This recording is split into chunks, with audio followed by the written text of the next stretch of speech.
everything you need. Heard a voice say, get down. Say, heard a voice say, get down.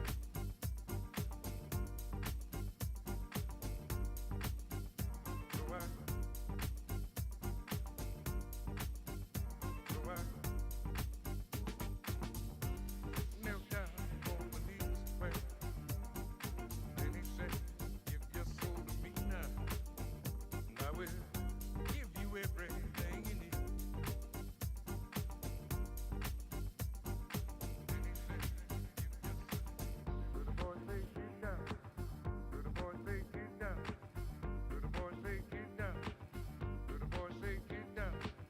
Heard a voice say, get down. Heard a voice say, get down. Heard a voice say, get down. Heard a voice say, get down. Said to them, sit down.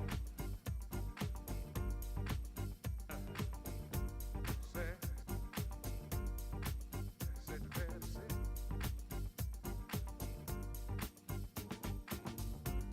Knelt down on my knees, well, then he said, give your soul to me now, and I will.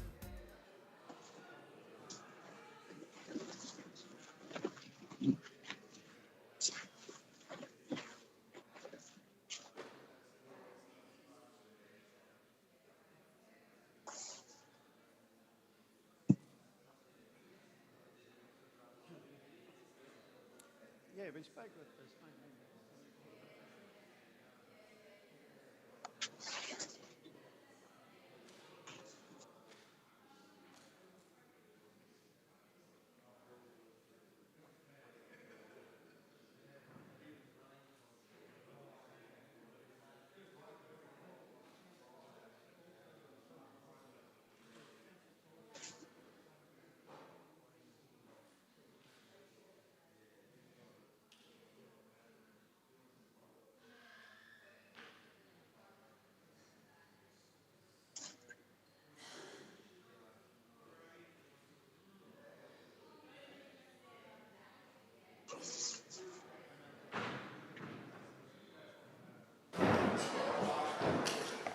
I guess that's one way to start a meeting. I opened the ordinary council meeting on the 24th of May 2022 at 7:06 p.m. Good evening, councillors. Before I begin, I'd like to acknowledge that we are meeting on the land of the Bidjigal and Gadigal people, who are the traditional owners of this land, and acknowledge any traditional owners who may be amongst us today, elders past, present and emerging. Before I begin, I would just like to acknowledge that National Sorry Day is observed on the 26th of May each and every year. National Sorry Day aims to raise awareness of the stolen generations and to acknowledge the painful impact and suffering that had been inflicted on Indigenous people of Australia. It is an opportunity to reflect on the injustices of the past and to recommit to working towards reconciliation and justice. It is also an opportunity to recognise the incredible resilience of those who have been impacted by government policies over many generations, to acknowledge the pain of forced removal and to offer our sincere apology and heartfelt sentiments to the families of stolen generations. We will now observe a minute's silence to reflect on the injustice of the past and to acknowledge the ongoing grief and trauma caused to Aboriginal and Torres Strait Islander families and communities by historical government policies, practices of forcibly removing children from their families.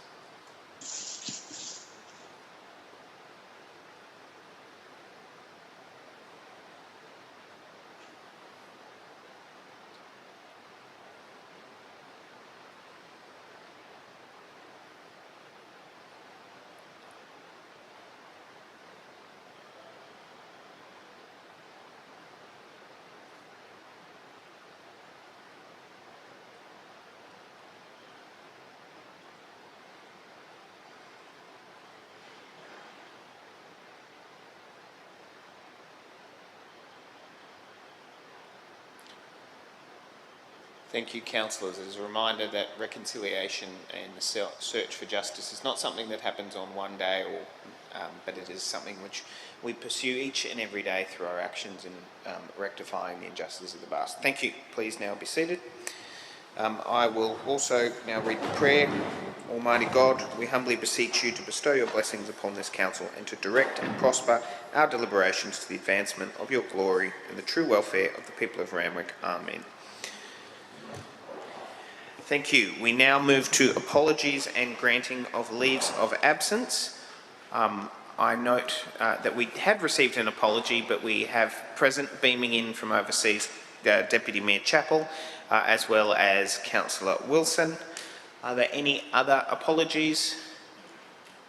Okay, there being no further apologies, I declare them carried. I don't need to resolve to accept them like the original link. Okay, thank you. We now move to the confirmation of the minutes of the ordinary council meeting on the 26th of April 2022. Do I have a mover and a seconder for the minutes? Moved Councillor Rosenfeld, seconded Councillor Hamilton. And do I have a mover for the minutes of the extraordinary council meeting on the 3rd of May? Moved Councillor Luxford, seconded Councillor Said. Okay, all those in favour? All those against? Declare that carried. Declarations of pecuniary and non-pecuniary interests. Councillors, are there any declarations? Councillor Rosenfeld. Okay, just with regards to matter CS 21/22, both of the tenderers are actually clients of my company that I work for. One of them a major client of the company I work for. Hence, I'm going to declare a pecuniary interest and won't vote on that matter. Thank you, Councillor Rosenfeld. Are there any other declarations? Councillors online, can I just confirm that you can hear me fine? Councillor Wilson and Councillor Chappell, can I just confirm that you can both hear me? Yes. Yes, I can hear you. Thank you very much. Okay. We now move to addresses of council by members of the public. Before I move to the first item, I will just read the chairperson's announcement. In respect to the Privacy and Personal Information and Protection Act, members of the public are advised that the proceedings of this meeting will be recorded for the purposes of Clause 520 and 523 of the Council's Code of Meeting Practice. Audio-visual recording of the meeting is prohibited without express permission of Council. A person may be expelled from the meeting for using or having used an audio-video recorder without the express authority of Council. Thank you. All members of the public addressing tonight's meeting have a maximum of 3 minutes in which to put forward their case. Presenters will be stopped when the 3 minutes has expired. They will then, with the leave of the chair, be granted an additional minute if required. Councillors may ask questions of presenters at the end of the public submission.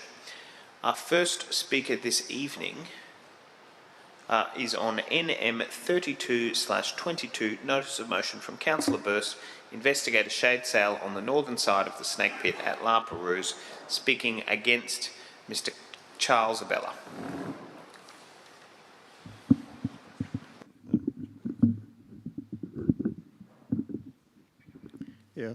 Thank you. Good evening, councillors and council officers. I'm not speaking entirely against the motion, but it should be quite clear that the purpose of the sale is not for to protect the public from the sun. It's to protect the snakes from the hot sun. Now, in order to do that, it does not require a big sale at one end of the snake enclosure because it would have to be a big sale to cast a shadow into the snake enclosure. I've been looking at the snake shows there for about 50 years, and generally what they used to do to snake men, if it's a really hot day, they'd put the bags of snakes against the fence, the shade that the fence itself provides. On occasions, at some times, they would have 4 poles in the middle of the enclosure, and each pole would be about 2 metres high with a hook on it, and they would erect a temporary sail of about 2 square metres.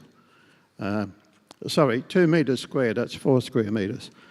And that would provide enough shade for the snakes. Now, to put up a big sail there would be contrary to council policy. It must be remembered that that path there along Cairn Park is actually part of the coastal walkway, and there is a policy that between the path and the water that no structures that are avoidable be built. We also spoke with John Cairn's grandson, who will be doing the snake shows. We spoke with him this morning, and he's quite happy to have just a small temporary sail in the middle of the snake enclosure. As I said, on poles a couple of metres high. So before any sort of firm decisions or anything else are made, I would suggest that he be just consulted as to his acceptability of having such a small shade for the snakes. In regard to planting a tree, again, it's council policy not to obfuscate views from the coastal walkway path to the water, and a tree would do that. It would also seriously affect the views of not only my house, but all the houses along the ridge there, and there's probably in the vicinity of 50 houses. Grant you a 1 minute extension, Mr. Abella. Yeah, thank you. Yeah, there was when Cairn Park was built, it was built by 400 volunteers in one day. And in fact, in 12 hours it actually was. And the majority of those volunteers were local residents. And there was a guarantee given then by both council and national parks that the views would be respected. So I think that should also be part of the considerations. So all in all, I think either the motion be disapproved or delayed until further discussions with the snake man, for want of a better word, is consulted as to his real requirements. Thank you. Thank you, Mr. Abella. Are there any questions of the Speaker? Okay. Councillor Burst. Thank you, Charles, for coming here tonight. I spoke with Andrew Melrose and John Cairn last Sunday, or the first snake show. Yeah. They certainly wanted some sort of shade for the snakes. Yeah. Now, whether it's a temporary structure or whatever, there's a motion here to look at something, and it'd still be investigation, and part of that investigation would be talking to Andrew and John Cairn anyway, as part of that process. Well, if that's made clear tonight on the minutes, I'll amend that motion. It would definitely. The plan was always to talk to Andrew. Yeah. Like, he's the guy that's running the show. Yeah. And John said he was happy with any sort of. Councillor Burst, could I just confirm that you have a question rather than engaging in dialogue with the Speaker? So, Charles, you would be happy with some sort of temporary structure that fits in with Andrew Melrose's request? No problem. What we don't want is big poles and a big structure because it really detracts from the naturalness of that park. All right. Thank you, Charles. Thank you. There being no further questions, we will now move to the next item, NM 34/22, Notice of Motion from Councillor Burst, investigate a new bus shelter on the eastern side of Anzac Parade at Little Bay. Speaking for Mr. Charles Abella.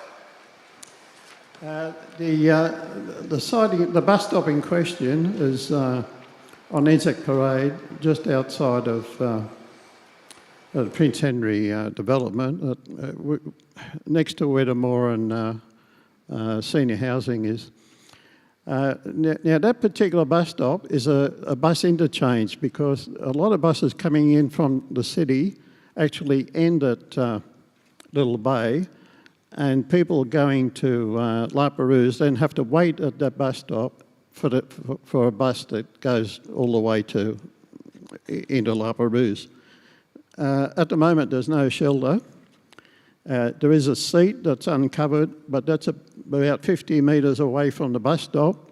So if you're sitting there, you can actually miss the bus. So what's needed there is just a shelter from the weather. And so we've asked for that and we endorse the motion. Thank you. Thank you. Are there any questions of the Speaker? There being no further questions, thank you very much, Mr. Abello. Okay, the next notice of motion, NM35/22, notice of motion from Councillor Pandolfini. Am I correct that Ms. Marcella Lazarus, is she in attendance? Online? Okay. Thank you. Ms. Lazarus, feel free to begin. Hi, good evening. Can you hear me? We sure can. Excellent. Good evening, Mayor, Deputy Mayor, councillors and community members.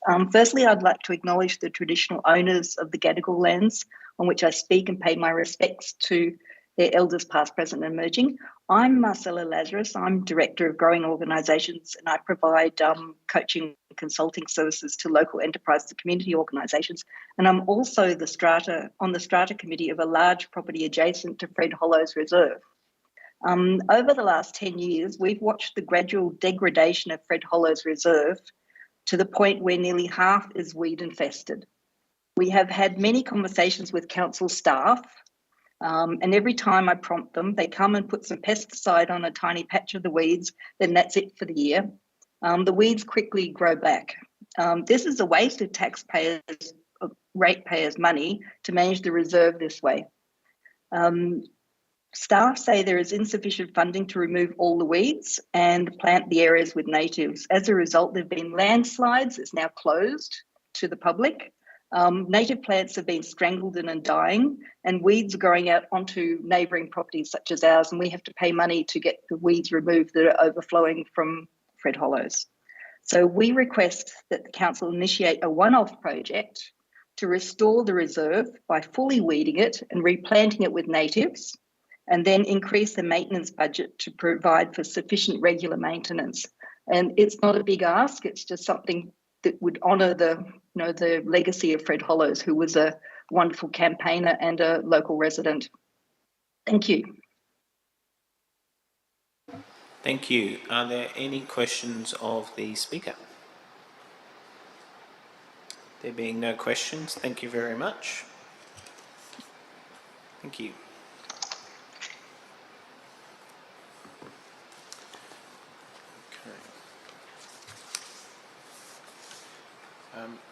Councillors, now that addresses of the public are over, in line with the discussion which we had in the briefing, I will be running through the agenda in the business paper rather than reordering of business in line with the public meeting.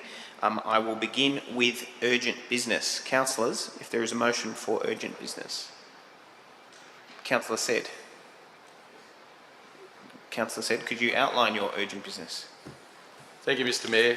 My urgent business is, I actually thought something might have come through, so through me in a minute, but I would like to, as a result of the federal election, the council should write to congratulate the following recently elected federal MPs and thank those that are not returning. So 1, congratulate Anthony Albanese MP on election as Prime Minister and wish him every success in leading the country.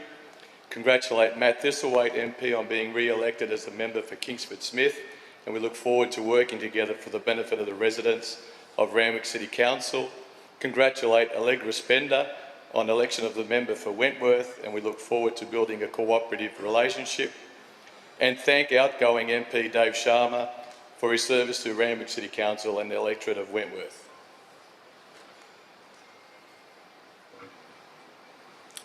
Thank you, Councillor Said. I wish you'd given me notice. I will consider it urgent by virtue of the proximity to the recent date, and will therefore allow it. However, I do note that it will also require a vote of councillors. So councillors, I'll second it. yep, Don't we need to seconded by Councillor Luxford. Okay.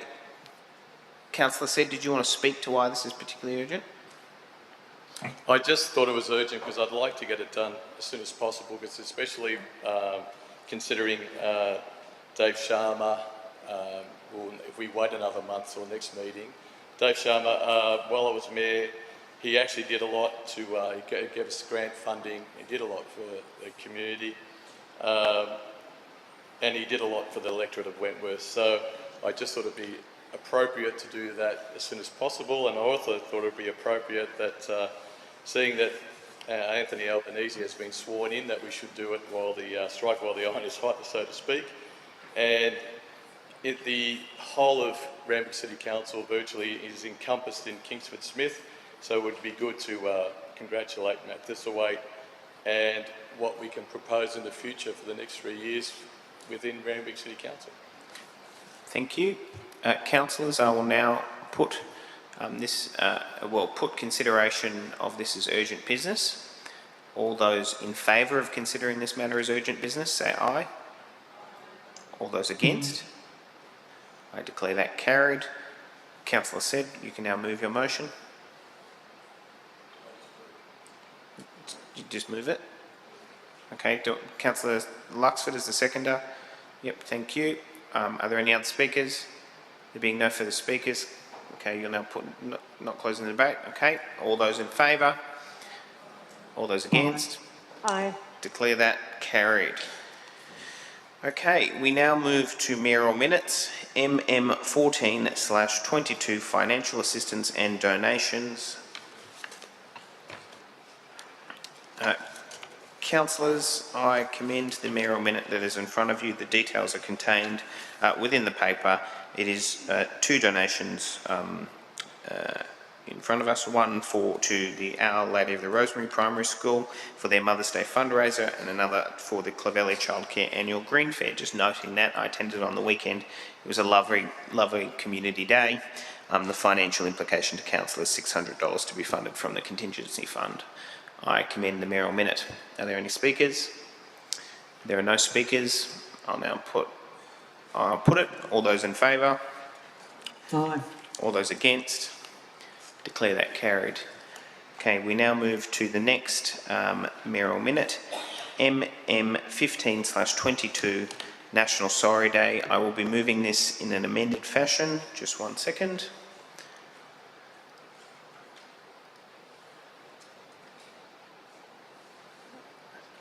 My apologies, Councillor. Councillors, thank you.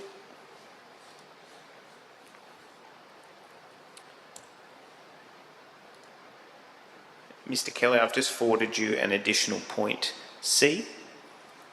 So, councillors, the motion will read, it will be in 3 points, that Council A flies the Australian, Aboriginal and Torres Strait Islander flags at half-mast at Randwick Town Hall on National Sorry Day on the 26th of May 2022.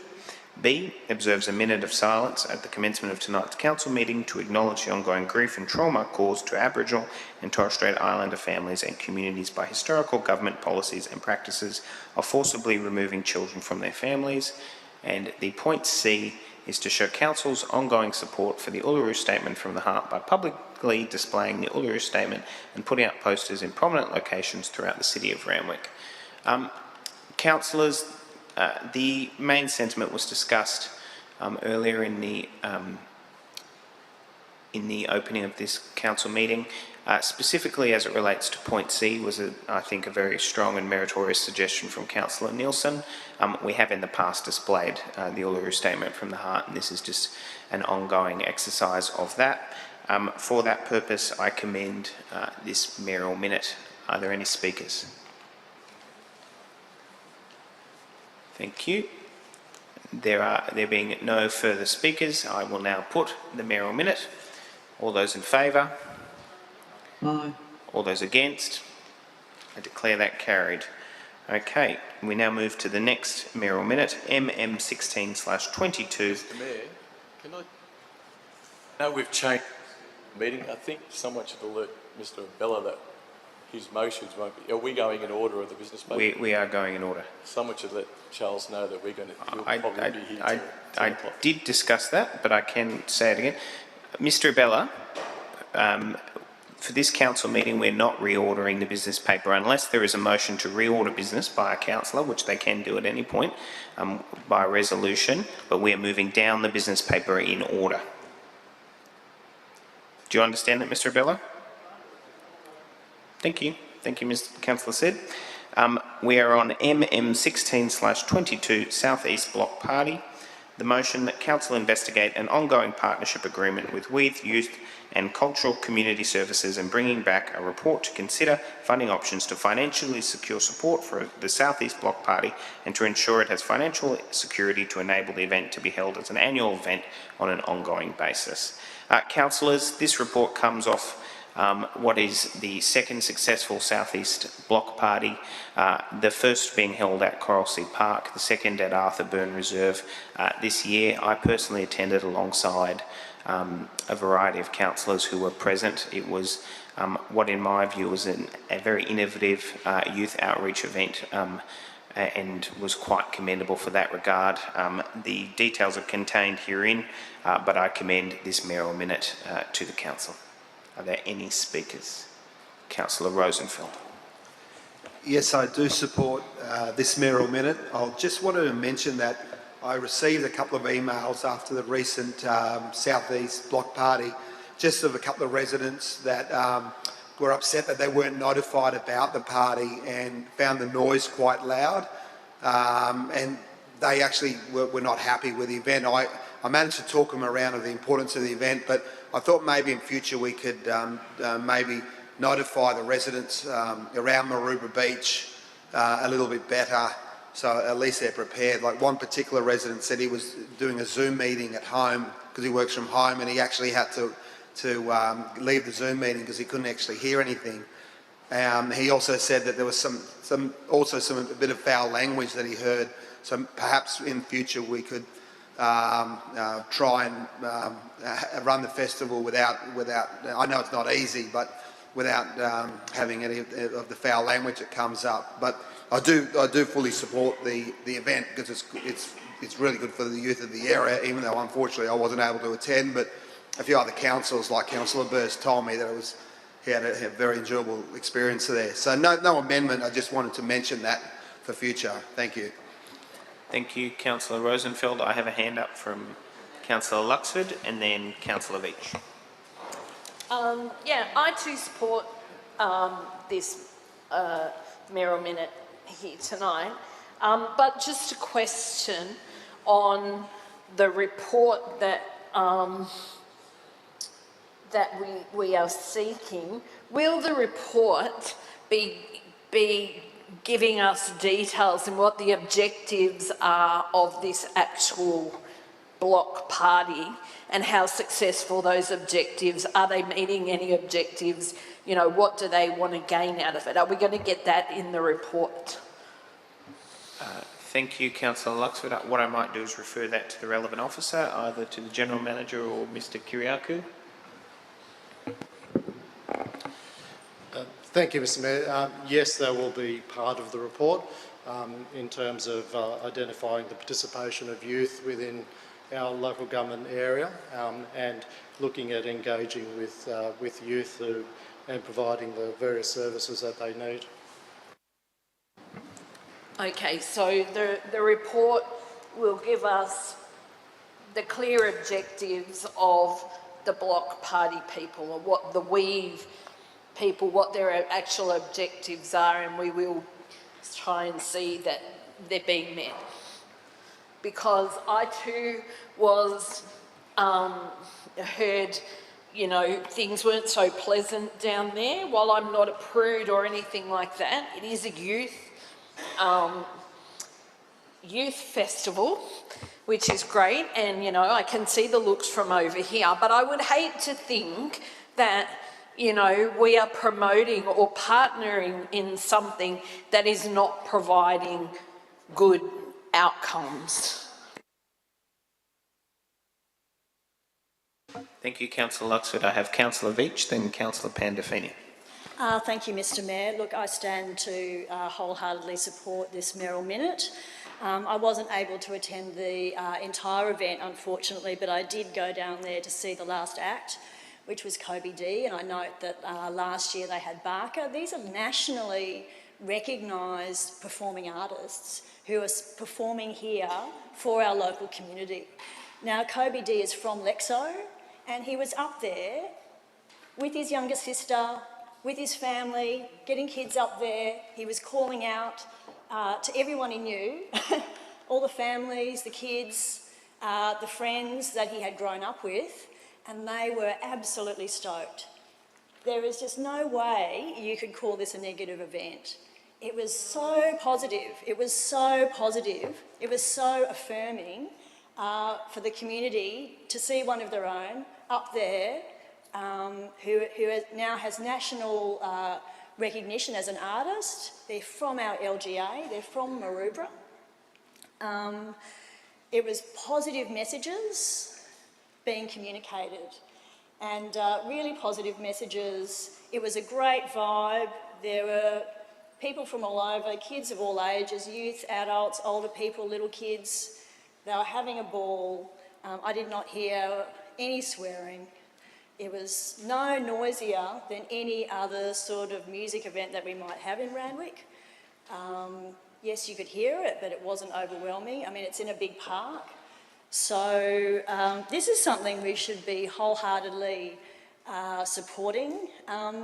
The best artists are coming from First Nations communities, whether it's visual arts or music. They are the artists that people want to see and people want to hear, and I think it's a great Merrill Minute. And these block parties don't just happen here. There was one out at Moree. They happen in other communities, and it's great to be part of that network. And it's just a very positive thing. So I commend the Merrill Minute. Thank you, Councillor Veach. Councillor Pandolfini. Yeah, I just also wanted to commend the Merrill Minute. I think that there will be an incredible report brought back from Weave, who are outreach and youth workers, who will be able to kind of detail very, very succinctly the importance of this event. I went and I had over 60 responses on social media and emails and comments about what a positive and exciting event that it was. Yeah, I guess I just wanted to also note that, you know, we had complaints at the, just also to confirm it finishes at 7 p.m. And also, you know, we have complaints around noise, around swearing, around, antisocial behaviour whenever you do any event, whether that be at the Coogee, pub or, wherever it is. So I think that needs to be really kind of taken into consideration. And yeah, I really do commend this Merrill Minute. I think it's very important. Thank you very much. There being no further speakers, I will now put the Merrill Minute. All those in favour? All those against?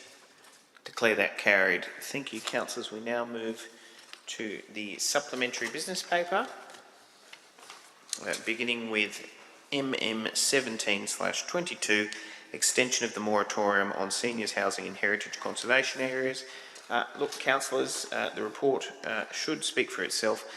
It's been provided to me via planning staff for recommendation to the council. The details should be there, contained therein. I commend the Merrill Minute to the council. There is a question from Councillor Sedd. Actually, through you, Mr Mayor, to the relevant officer, is it, reading through all of it, is it basically just saying you can't have like old people's homes in those areas, heritage areas? Or are you talking about people... Councillor Nielsen, or is it that... Sedd can answer the question in silence. Thank you. Or is it just smaller places that, there's seniors' houses that might be a very small, might be 2 or 3 rooms, and they make changes within with having support or something like that? Is it just based on big, huge things, or is it also anything to do with seniors housing?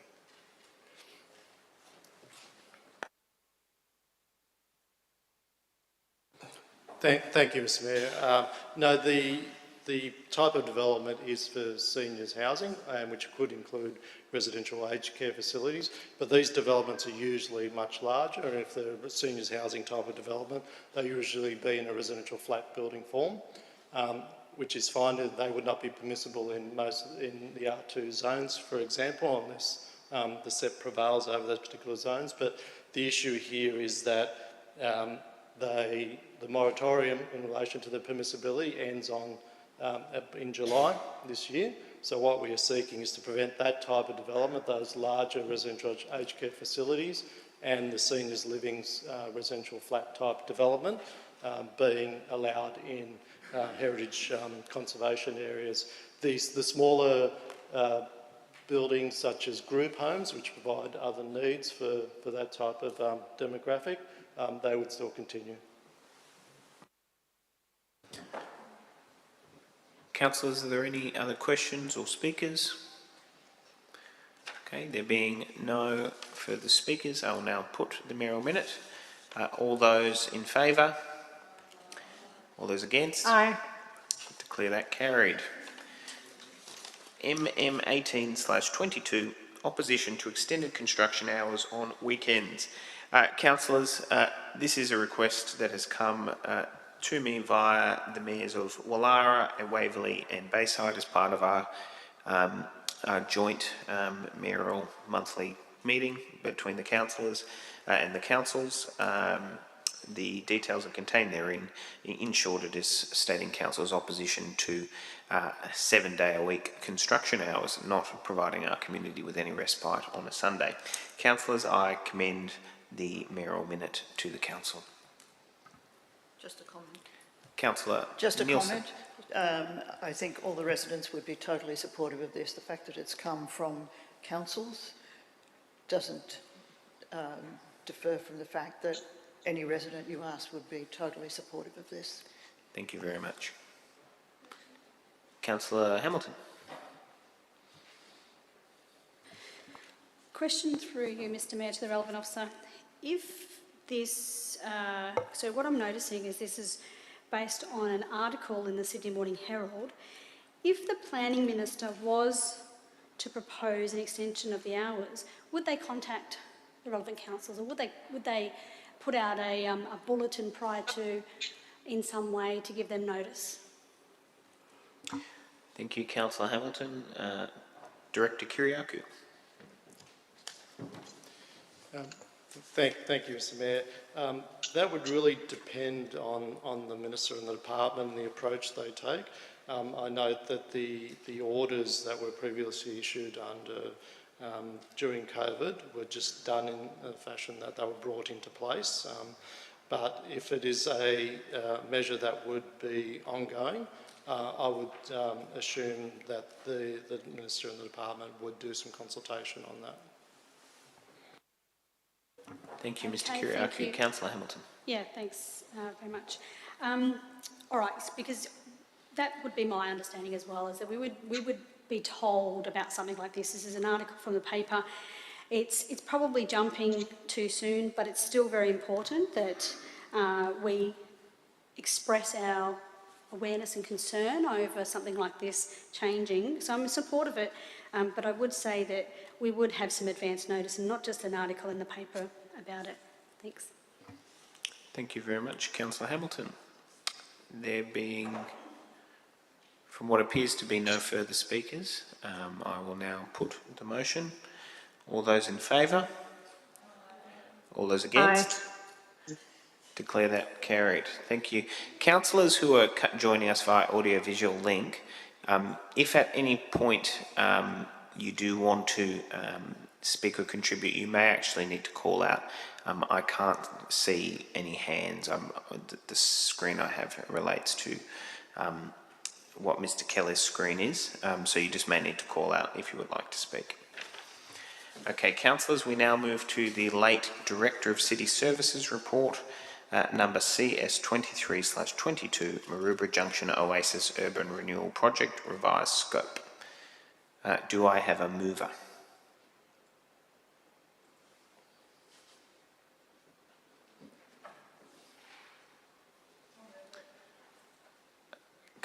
Okay, moved Councillor Veitch. Do I have a seconder? Seconded Councillor Rosenfeld. Councillor Veitch is the mover of the motion. I reserve my right. Can I just confirm you're moving the recommendation on the supplementary business paper? Yes. Thank you. Councillor Rosenfeld. Yeah, I just wanted to say that I supported having both stages, stage 1 and stage 2, go ahead together. So I actually feared this may happen. So that with council elected only to go for stage 1. That's all I'll say. Thanks. Thank you. I actually have a question through to the relevant officer, just following off the comments of Councillor Rosenfeld.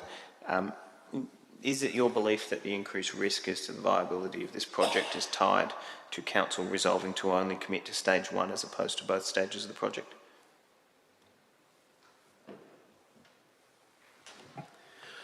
Thank you. Through you, Mr. Mayor. The risk really relates to the change in scope responding to that previous resolution, if that makes sense. Thank you. Mr. Clark. Councillors, are there any other speakers? There being no other speakers, Councillor Veitch to close the debate. Okay. I will now put the motion. All those in favour? Aye. All those against? I declare that carried.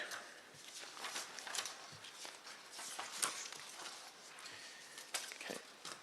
Councillors, we now move to in seriatim. So I will now call out the items on the agenda for councillors to challenge. Okay, beginning with GM 3/22, Randwick City Council Quarterly Progress Report. Challenged by Councillor Said. GM 4/22, Portfolio Committee Terms of Reference. Challenged by Councillor Pandafini. CP 22/22, Little Bay Miocene Geological and Oak Site. Unchallenged. CS 19/22, Sydney Light Rail Dedication of Land as Public Road, Anzac Parade High Street and Allison Road. Challenged by Councillor Luxford.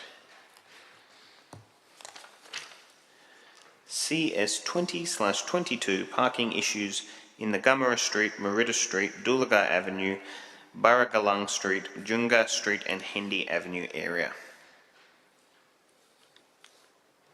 Unchallenged. CO 17/22, Draft Amended Code of Meeting Practice. That is challenged by Councillor Olive. CO 18/22, Code of Conduct. Unchallenged. CO 19/22, Investment Report, April 2022. Unchallenged. CO 20/22, Quarterly Budget Review, March 2022. Challenge. Councillor Veitch. CO 21/22, Monthly Financial Report as at 30th of April 2022. Unchallenged. So can I just confirm the Quarterly Budget Review, March 20, was that challenged by you, Councillor Veitch? Yes, okay, sorry, I got that wrong. CO 22/22, Voting Delegates, LG NSW Board Casual Vacancy. Well, that has to be challenged because we've got to decide something. Challenged by Councillor Nielsen. Okay, thank you. Can I have a mover for the unchallenged items? Moved Councillor Rosenfeld, seconded by Councillor Luxford. We now go to the first of the challenged items, GM 3/22, Randwick City Council Quarterly Progress Report, challenged by Councillor Said. Mr Mayor, I'll move it as per the recommendation. I just had a couple of questions as well. And it's really only to do with the footpaths, because they're at 95%. So just a couple of questions about the footpaths. Is that 95% of our yearly setting that we put out at the start of the budget, so certain places? Thank you. Through you, Mr Mayor, that's correct. Might as well. I was going to say, I've got two more, so I might as well stand up. So the plan was throughout the city of Randwick that there would be a footpath on one side of the road. Is that virtually at 100% now, and now we're starting to go to the two sides of the road, if you know what I mean? Thank you. Through you, Mr Mayor. I can't, at this meeting tonight, confirm that we have 100%. I was just discussing with the councillor earlier, we are very close to that. I can take the question notice to give you specific data around that, but we are very close to having a footpath on every street in the city, and in many cases we have already moved to the two on the second side. And the last one is, can we have in the future budget, Southwater, we've only just started to get finished on our first ones, and now we're having requests from a lot of residents on having it on both sides of the street. Is there any way that we can have some sort of input in where they should be going, or is that done by plan by your office? Mr Clark. Thank you. Through you, Mr Mayor. The footpath selection is based off Council's asset management plans. Thank you. Okay, thank you. Are there any further speakers? There being no further speakers, I will now, seconded by Councillor Burst. Okay, I'll now put it. All those in favour? All those against? Declare that carried. GM4/22, Portfolio Committee Terms of Reference, moved by Councillor Pandolfini. Can you just please outline to the meeting what it is, in fact, that you are moving? David, we sent through a late amendment for the terms of reference for the Portfolio Committee. Do you have them?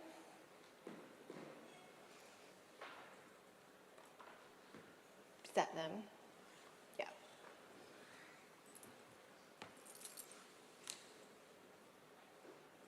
So, so we wanted to amend point B to adopt the attached draft terms of reference for the Portfolio Advisory Committees for the period of the trial that we've agreed on, which is the 6 months.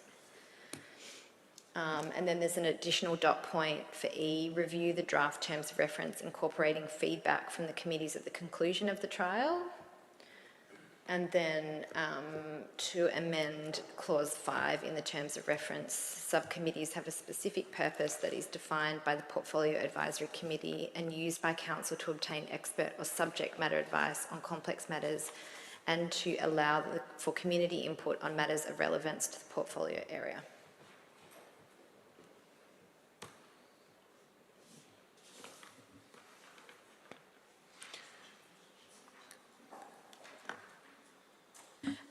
So we just wanted to add in these amendments so that it's clear that just for the period of the trial, which I think we've all agreed on for the 6 months, that the terms of reference are reviewed after that. And that also, that we take on feedback after that time. And especially we wanted to ensure that the subcommittees can be made up from members of the community and allowed to feed through to the portfolio committee so that we actually have interaction with the community and it's not just all council staff and councillors.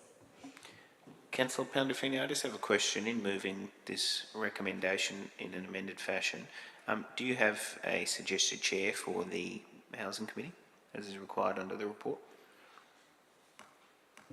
No, I don't have a suggested chair. I will chair the Housing Committee unless there are other councillors who would like to do it. Mr Mayor, can I suggest that when the Housing Committee meets that we just pick a chair on the night? Or is that inappropriate according to the rules? Can I'm I ask more- the GM? Is that I'm more than happy through the General Manager.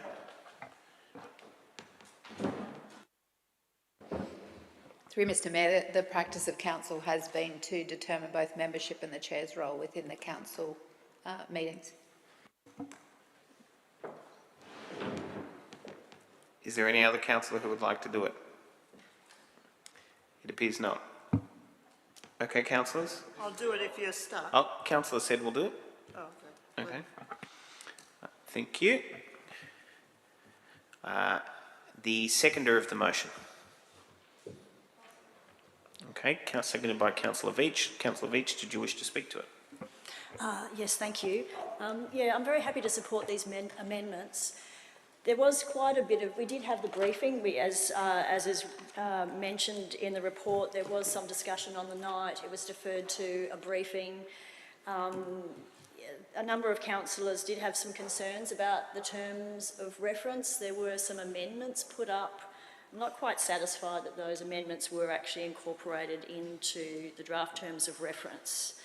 And I think the purpose of deferring it, and then it was suggested during that briefing by Councillor Nielsen that we actually just go to a trial period and see how it goes. And so I don't want to see us locked into these terms of reference. In terms of the relationship to the subcommittees, you know, we have to advertise for expressions of interest for the subcommittees. For example, the Arts and Advisory Committee and presumably the Greening Randwick Committee will have a relationship to the Environment Committee, and there will be others. If the community members only are really just commenting on, you know, reports and so on that are coming down from the Portfolio Committee, there's not really much scope for them to have a lot of input. You know, they're providing expert advice, which I'm sure we'll take on board, but there has to be a little bit of a two-way process where we are obtaining that important feedback from expert community members, and community members with knowledge of the area and knowledge of their field have a chance to put forward ideas, put forward matters to be considered on the agenda, and then you have that two-way process. It's more dynamic, it's more of interest to the members, whether they're councillor members or community members. And so I think we need to keep that process in place and give it a go. Let's see how it goes. If it doesn't work out, we can always change it. Thank you. Councillor Nielsen. I have a question. Just in terms of scheduling, whatever the preferred pronunciation is, when you see on page 43 the meeting schedule that's proposed is and it's between 6 and 9 p.m. on the 1st and 5th Tuesday of the month. If there are two committee meetings on the same night and we're inviting residents, committee, to be joining these meetings and so on, are we going to be able to give them a specified time that they might not be wanting to sit through the two committees, which presumably they wouldn't be? So will someone be told that the meeting will start at 7:30 or something like that? How are we going to work out the practicality of someone working out their diary? General Manager. Through you, Mr Mayor, in the original recommended terms of reference, the involvement of the public was based on invitation. So I'm not sure if there's any changes to this recommendation. Is there any changes in regards to, is this open to the public? Is that what you're suggesting? Sorry, I can't read the... This was just in terms of the advisory committee, you know, like, for example, the Arts and Cultural Advisory Committee, which is the subcommittee, that they'll just still meet separately in the way that they have been going. This is not really a big deal. It's just really about the terms of reference and just leaving it a little bit more open, you know, for the trial and to see how it all plays out, without saying they're only going to discuss items brought forward for discussion on the Portfolio Committee. It allows for a bit more of a two-way conversation. It's not, that's all. Through you, Mr Mayor, just in relation to Councillor Nelson's question then, it's not anticipated that there will be members of the public broadly coming into the portfolio advisory committees. What Councillor Veitch was talking about was the Expert Arts and Culture Advisory Committee, which includes members of the public, which wouldn't be held on these particular nights. The schedule just refers to the portfolio advisory committees, which is councillors and staff.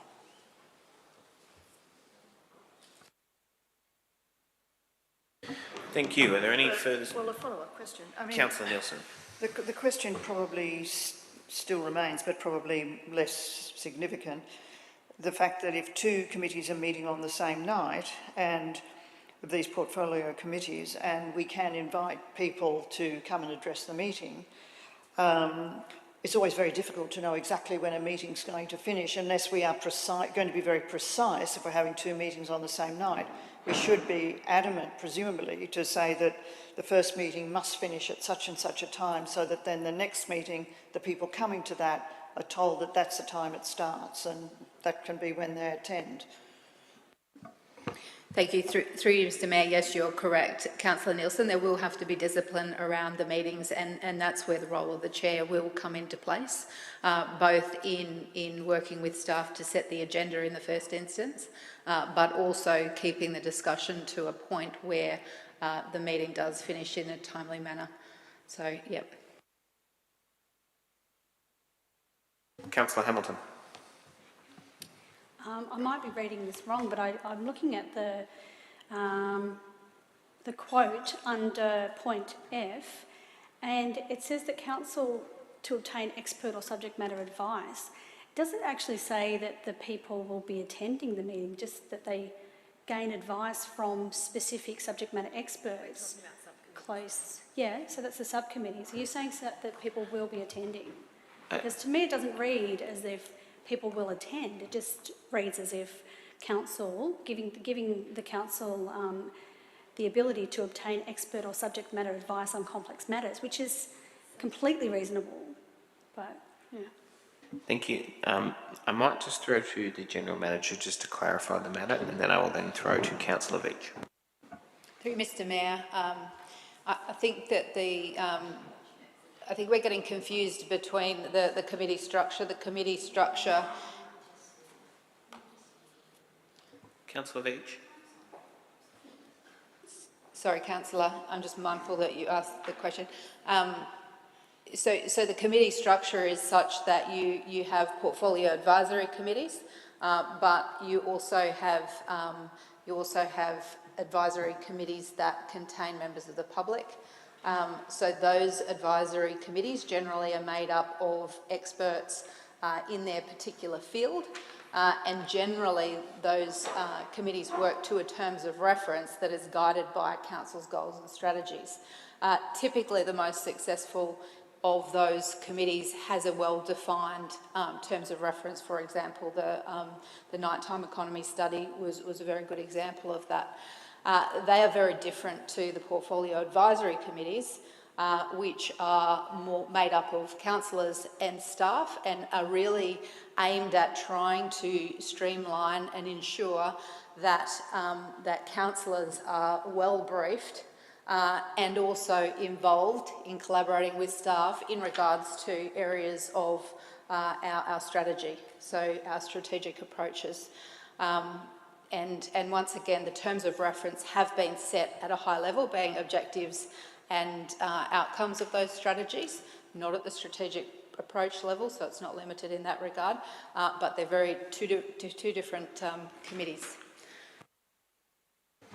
Thank you. Are there any further speakers? There being no further speakers, Councillor Pandolfini to close the debate, if you would like. Okay, thank you. I will now put it. All those in favour?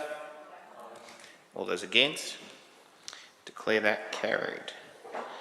Okay, we now move to CS 19/22 Sydney Light Rail dedication of land as public road, Anzac Parade High Street and Allison Road, challenged by Councillor Luxford. Councillor Luxford, you just turned your microphone off. Oh, sorry. whilst I'm happy with, to move this recommendation, I'm not exactly sure that it's a great outcome for us. Can I ask a question through to the relevant officer how we got to these particular bits? Thank you. Mr. Clark. Thank you, through you, Mr. Mayor. In the development of the light rail project, there were certain parcels of land that were identified in the light rail corridor that arose as what you could refer to as anomalies, such as the small parcels and quadrants around University of New South Wales that lie within the UNSW land, however, fall on the road carriageway. And then in a project such as this, it's customary practice to discuss the ownership and control or care and control of those lands post construction. Thank you. Councillor Luxford. Yeah, another question. Why didn't we get Tay Park? Mr. Clark. Thank you, through you, Mr. Mayor. I'll have to take that question on notice. The historical decision around Tay Reserve and Centennial Parklands, I am not privy to at the time of this meeting. Thank you. Is there a seconder to the motion? There needs to be a seconder. Thank you. Seconded by Councillor Hay. Okay. Are there any further speakers? There being no further speakers, I will now put the motion. All those in favour? All those against? Declare that carried. Okay, thank you. We now go to CO17/22 draft amended Code of Meeting Practice, challenged by Councillor Olive. Councillor Olive, could you please outline to the meeting what it is that you intend on moving? Yes, thank you very much, Mr. Mayor. There are a number of points here, issues here with which we wish to make changes to the draft Code of Meeting Practice, or I wish to make changes. I would, maybe I'm not sure exactly how we should handle this, but if maybe I go through point by point to explain sort of the reasoning. That might take me over my time limit, or we could sort of deal with it in globo or by exception or by. Do you have a suggestion? I do have a suggestion. With the indulgence of the meeting, I'm happy to allow you to go to speak for 5 minutes, to seek an extension of time. I will pass that 5 minutes, or I can get somebody to move an extension, and then we'll just deal with the amendments in globo, if that's okay. For sure. Thank you. Okay. Point one, that clause 4.4 be deleted. 4.4 says a person may apply to speak on no more than 3 items of business on the agenda. This is rarely tested in this forum, and so it becomes quite a redundant clause, and it's a symbolic constraint which I think is unnecessary.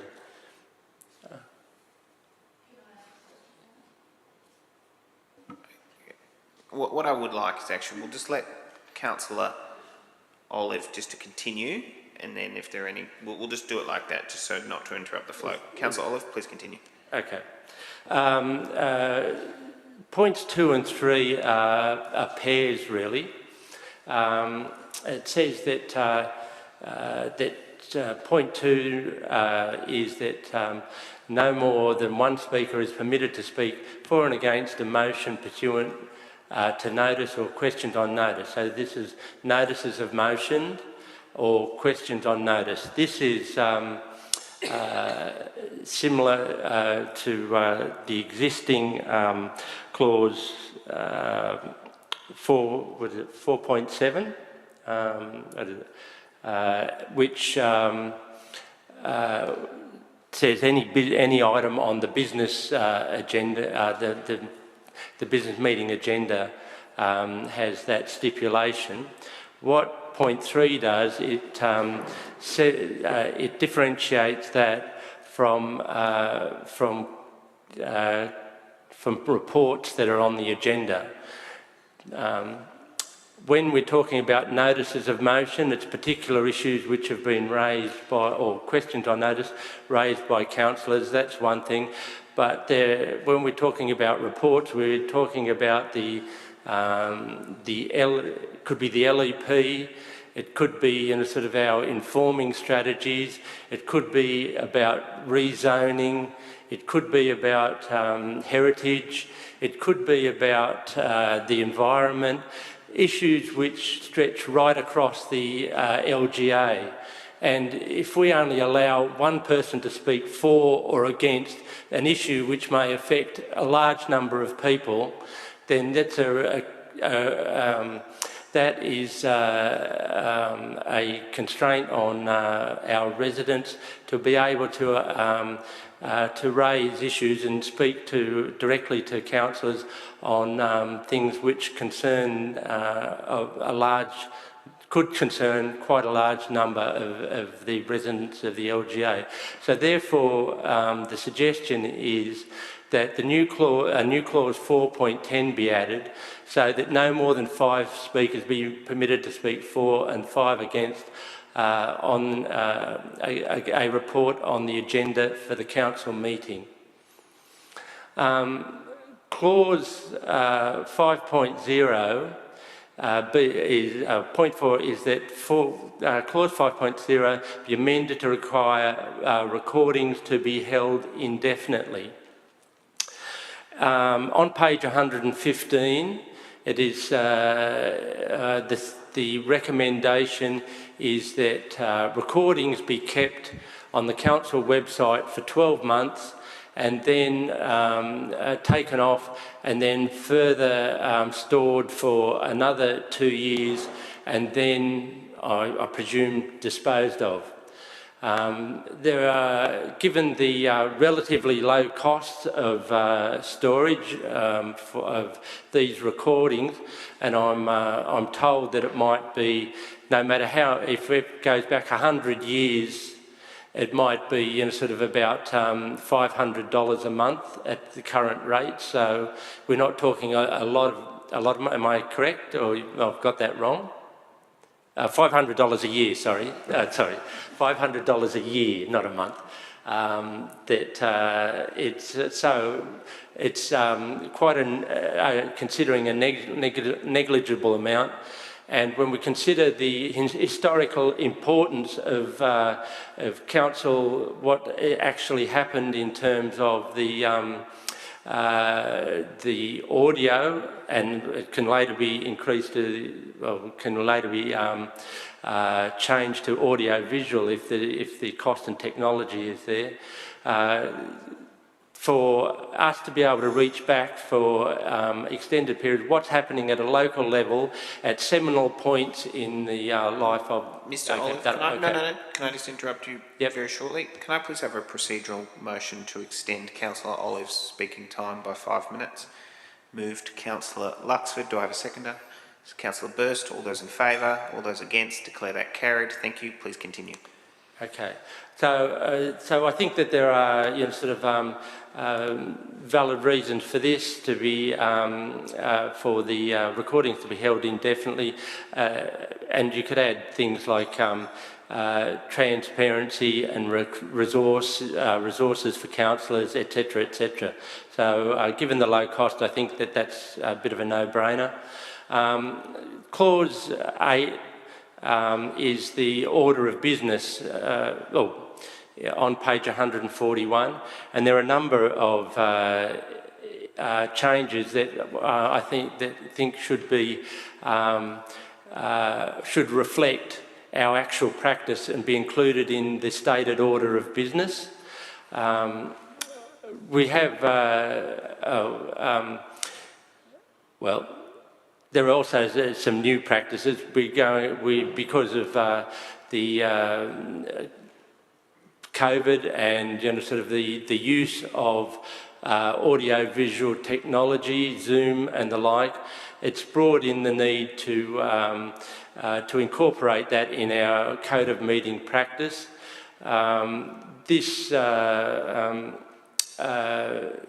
We have a couple of councillors tonight attending by audio-visual means, and so sort of the code, the draft code which has been written, stipulates that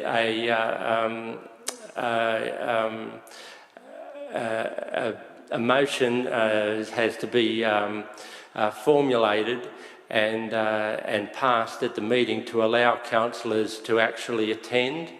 The question comes, where does this arise in the order of business? It's suggested here that it is application for attendance by audio-visual should be following the acknowledgement of country and prayer. The next item 6, could we just go up a little bit, please? Thank you. Clause 8 be amended to reflect the current practice of public forums. We have public forums at this meeting, but it's not itemised at all in the order of business. So to itemise that following disclosures of interest.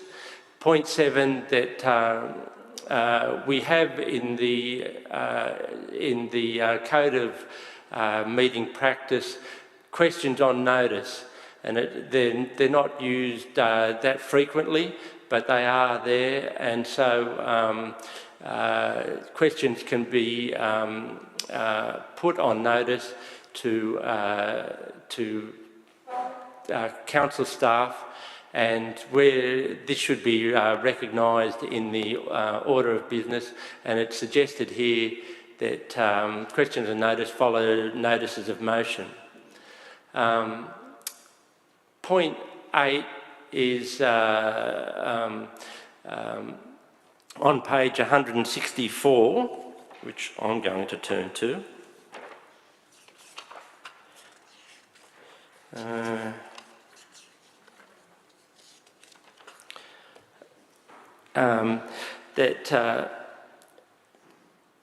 This is a note under 2011 there, and the model code says the chairperson of each committee of council must be, and it starts with the mayor, and it goes through to committees electing their own chair. But it has a note at the bottom saying the mayor does not delegate their right, cannot delegate their right to assume a chair, the chair of any committee at any time. That this is a constraint on the mayor, and something that should be allowed. Thank you. Councillor Olive, okay. Do you have a seconder? Seconded Councillor Veach. Okay, thank you. Councillor Veach, did you wish to speak to it?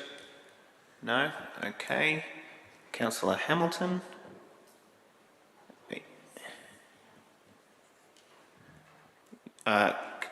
Councillor Olive, can you turn off your... Thank you. Yeah, I foreshadow an amendment. Yep. As per the business paper, and I'll speak to the amendment after we vote. So you're foreshadowing a motion in the event that this is lost? Yes. Is that correct? Okay. Yes. Thank you. All right, we'll now return to the debate on, as moved by Councillor Olive. Are there any further speakers? Okay. There being no further speakers, I'll now... Councillor Olive, do you wish to close the debate? No? Okay. Sorry, just one thing. Does Councillor Hamilton have to foreshadow what she will move, or just simply that she will move something in the event that this is lost? She will move something. Okay. Or she can stand Okay, that's fine. We'll now put the question. All those in favour? Aye. All those against? No, I declare that lost. Okay, that's fine. Okay, Mr. Kelly, we'll now go to a division. Okay, thank you. Councillor Hamilton. Against? Councillor Pandolfini. For. Councillor Nielsen. Councillor Pandolfini, you need to turn that off. For. Okay, thank you. Councillor Veitch. For. Councillor Hay. Against. Councillor Luxford. Against. Councillor Chappell. For. Councillor Rosenfeld. Against. Councillor Olive. For. Councillor McCafferty.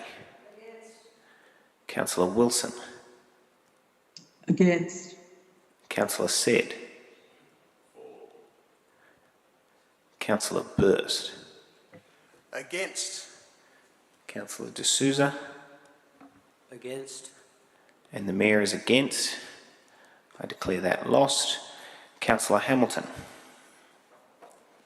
Thank you. Yes, I'd like to foreshadow amendment that I pass it as per the business paper. And I also want to, sorry, I'm trying to read off my phone. Now, I understand that Clause 8, questions on notice, that is according to the business paper, so that's something that I think that we can all agree on, that we support. And what I would like to put to that point is that supported with addition of not becoming a motion without notice. So questions on notice, I think, are something that we can agree to, but the question does not turn into a motion on the night. So we still need to take that away. And secondly, sorry, getting there.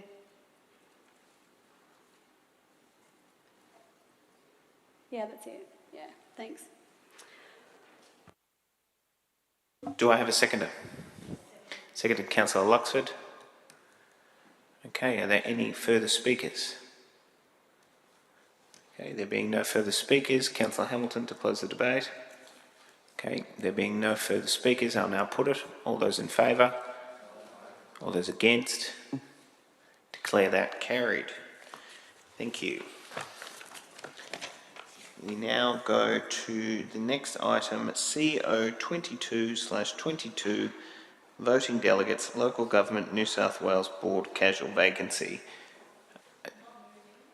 I actually realised I need to declare a conflict on this, so I'll declare, and actually I'm going to advise very belatedly of the General Manager on this. I don't think it relates. I am on the Board of Local Government New South Wales. I do get paid a meeting fee, a non-significant meeting fee.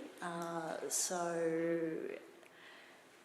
is this a non-significant pecuniary or non-significant non-pecuniary interest? Significant pecuniary. Perhaps.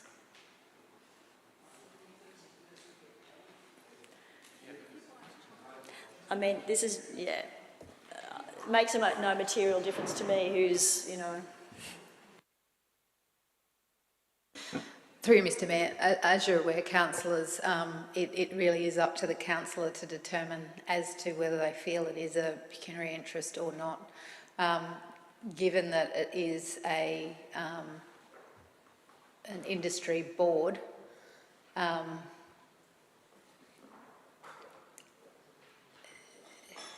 yeah, I'd probably have to take it on notice, to be honest. Sorry. Look, I'll just declare a non-significant, non-pecuniary interest on this one and I'll leave the room. Thank you. Thank you.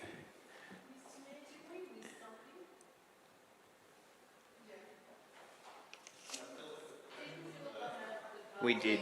Yeah. We did. Councillor Councillor Luxford is correct. Veitch wanted CO 2022. Yeah, that is actually correct. We will actually return to that CO 20/22, which is the quarterly budget review, which is the one Yeah, we'll do that now. Councillor Veach.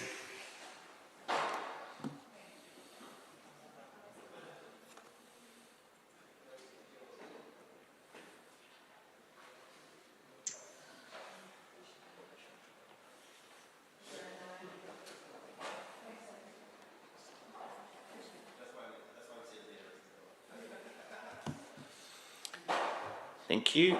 CO 20/22 Quarterly Budget Review, March 2022, challenged by Councillor Veach. Yes, thank you, Mr Mayor. Look, I'm happy to move this largely as per the business papers with the addition of one dot point, which is that we receive a breakdown of funds expended on the $68 million light rail support package, which was brought to Council in 2014. And I'll add one small amendment to this at the July 2022 Council meeting, including the balance of any unspent funds and their status in Council reserve. So I have been sending through a number of questions. I've been getting some responses, not to all of the questions. I can see in this report actually on page 268, which is this page here. I had been told that I haven't received a breakdown of all the expenditure, though I have received a list of some of the items it was spent on, including the catenaries and the purchase of the Rainbow Street car park area and a number of other things. I had been informed that there had been some unspent funds and that had been moved into the developer contribution funds. I can see it listed here as a line item on this page with, I believe, $89,000 left, but I'm just keen to find out. I think there's quite a strong community interest. I've been told no further expenditure is coming out of the light rail support plan. Not quite sure why, given Meek Street has not been even commenced construction, and you know, the community and ward councillors continue to request different measures to be put in place in the area. So I hope you will support me in just receiving this report next month. Thank you. I'll second. Thank you. Seconded by Councillor Hay. Do you wish to speak to it? Off we go. Thank you. Are there any further speakers? There being no further speakers, I'll now put it. Councillor Veach, I assume you don't wish to close the debate? No? All those in favour? All those against? Declare that carried. We now go to CO/22/22, voting delegates for the Local Government New South Wales Board, casual vacancy, challenged by Councillor Nielsen. I'm only challenging it, Mr Mayor, so that we perhaps get the names of the councillors. Are we intending to get the names tonight of councillors who would like to put their names forward, or are we going to put it off for another month? What's the plan, please? What I might ask through to the relevant officer is the timing around the requirement for the appointment of voting delegates. Through Mr Mayor, it is time imperative that we determine voting delegates within the next, I believe, the next week.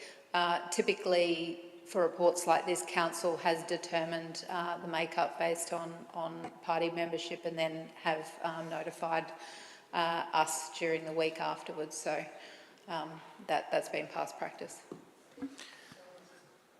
So, Mr Mayor, would our normal practice be then 3 Labor, 3 Greens, 3 Libs? Is that the idea? Thank you. Through to the relevant officer, what was the previous composition of the Local Government New South Wales delegates? Okay. Yep. Councillor Nielsen? The advice was that it was 3 Labor, 3 Liberal, 3 Greens. It was the previous composition of the Local Government New South Wales. Well, that's what I'm suggesting we do now, so I'm happy with that. Yep. Thank you. Okay. With the proviso that if, for example, we can't get 3-3-3 for whatever reason, people can't do things, that do they let people know so that then we can end up with another voting delegate? Is that okay with everybody? Thank you. Do I have a seconder? Seconded by Councillor Seconded. Hamilton. Okay, thank you. All those in favour? All those against? Declare that carried. Councillors, actually I'm not going to say what I'm going to do. We now move to motions pursuant to notice. I believe Councillor Hayes gone to get Councillor Veach. NM 31/22, notice of motion from Councillor Burst, investigate safety issues at Bunnerong Road, Franklin Street and Perry Street intersection. Councillor Burst.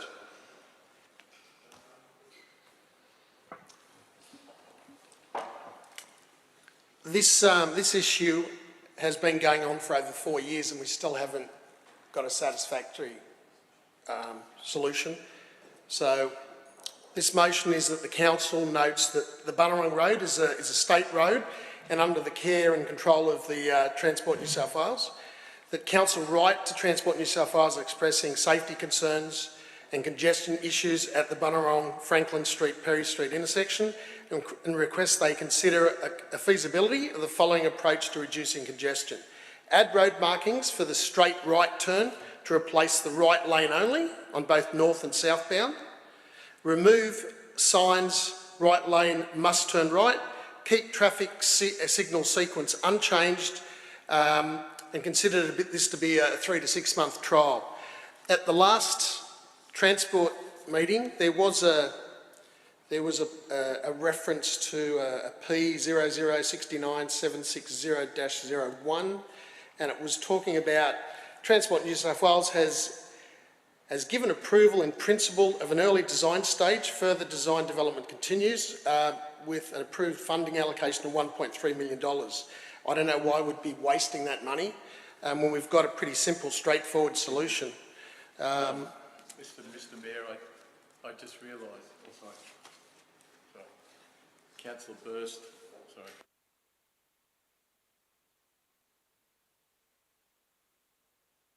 I was just telling Mr Burst that's Anzac Parade what you've just... Oh, yes, it is too. Just delete the last part about the $1.3 million. What we're basically doing, if you look at the drawing I've got attached to this motion on the back side, is that simply by making the right-hand lane a straight or right-hand turn in a north and southbound direction, what we do is we stop the bottleneck that occurs on Bunnerong Road. Most days in the morning and afternoon, the traffic on the northbound side is well up from Woolies. Even on Saturday at 2 o'clock in the afternoon, I was stopped up at near Woolies heading south. And there was nobody in the right-hand lane, and there's an arrow there. So it's a simple fix by just putting some straight right-hand turn arrows there, taking down the right-hand only sign, and keeping actually the traffic sequence the same way that it is right now. I've seen this sequence across Sydney on many occasions at a lot of intersections. So I think it's a simple fix. We could trial it for 6 months, and because the other solution is to start looking at changing lane sizes and adding this or adding that. So I think it's a simple solution. A simple trial would solve the problem. And I think the residents of Matraville and certainly the South Ward of Randwick are sort of fed up with the long waits on the north and southbound lanes. Mr Mayor. Okay, can I ask the seconder of the motion? Before... So, Councillor Sett, are you the seconder of the motion? No, I just want to ask a question. Okay, what I'm going to do is... Just hold on. Councillor Rosenfeld is the seconder. Okay, I will allow Councillor Sett to ask a question. If it is a speech, I will go to you, Councillor Rosenfeld, as the seconder. Councillor Sett. I have got about 15 pages, Mr Mayor, but it's a question to the General Manager that is it appropriate, as Councillor Burst has said, this has been going on for 4 years and I've got 10 pages of emails and designs we've got here to write to the TFNSW, which we have done on multiple occasions, and I've been told that we've actually had engineers design an actual new sequence of the lights, but that was 2 years ago. I've got references here that I can go through for the last 4 years, But the most pressing thing is that at the present, I've requested on the 5th of April of this year if we could have a resolve where we're up to in the design, in with Transport for New South Wales and what's happening. And there's actually a VIP request on the 2nd of May that hasn't been. So is it relevant to go through all this all over again when there's an actual VIP request? And we've had engineers' drawings, we've had consultants draw it up, we've had multiple consultations, we've had multiple. Is there any point starting it all over again? Through to the relevant officer. Through you, Mr Mayor, as discussed, councillor said there's nothing preventing a councillor from putting a notice of motion forward. It is really up to councillors as to whether they wish to vote that notice of motion through. In regards to letters to Transport for New South Wales, we could write one now, we could write one in another 3 months, we could write one in a year. Once again, it's council's decision as to whether the motion goes ahead as a resolution. Thank you, councillor Said. But that's... Do you have a question, just as a matter of courtesy, because councillor Rosenfeld is the seconder. I'm happy to I'll throw go back to it after the seconder. Okay, thank you. Councillor Rosenfeld is the seconder. Yes, I'm very happy to support this motion from councillor Burst. I do get told by quite a few people in Central Ward that Matraville is a bottleneck on their journey to places like La Perouse and Little Bay in certain times of the day. So I do agree that something needs to be done at that intersection.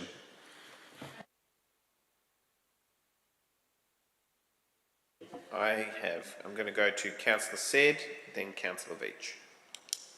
Councillor Said, for the debate.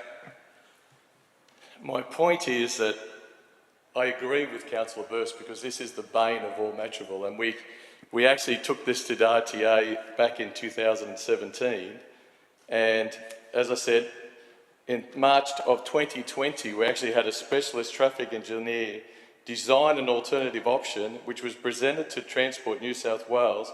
Their response was that they agreed to fund it. That was back in 2020. After multiple requests in 15th of October, 27th of October, 28th of October 2020, I have no reply. But on November the 5th, 2020, it was actually that it had been appointed. Consultants' drawings were then given to LGP. Process submissions would be collated over a 2-week process, and the decision would come in the following week.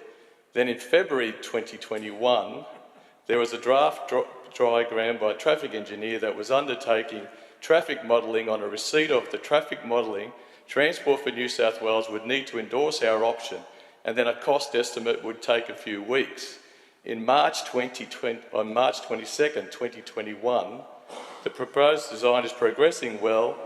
These are via emails.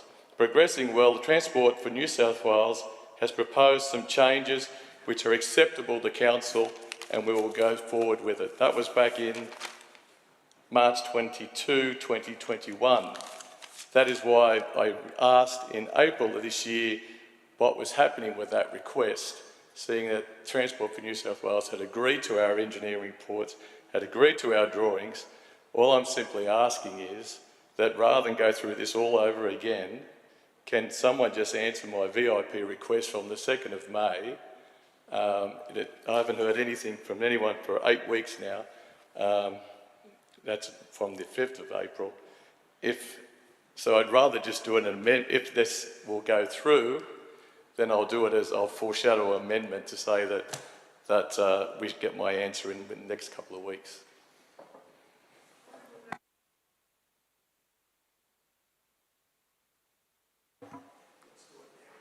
Can I just clarify? You said you'll foreshadow an amendment. There's no amendment in front of us. Are you foreshadowing a motion in the event that this loses? In the event that this loses, you'll be foreshadowing a motion. Councillor Veach. This is part question and part speaking to it. I'm not disputing anything that ward councillors are putting up in their area, but from what I gather, it sounds like that has already been engineering reports drawn up by council officers that they've been agreed to, perhaps with some amendments by Transport for New South Wales. Generally speaking, because these types of matters are normally sort of considered by the Traffic Committee with that sort of expert input, would it be more appropriate to make note of the fact that, you know, that we write to Transport for New South Wales to progress the already agreed on engineering reports and get a date for their implementation? I'll put that as an amendment. So keep A, keep part of B, remove all the dot sub points 1, 2, 3, 4, keep right to Transport for New South Wales expressing safety concerns.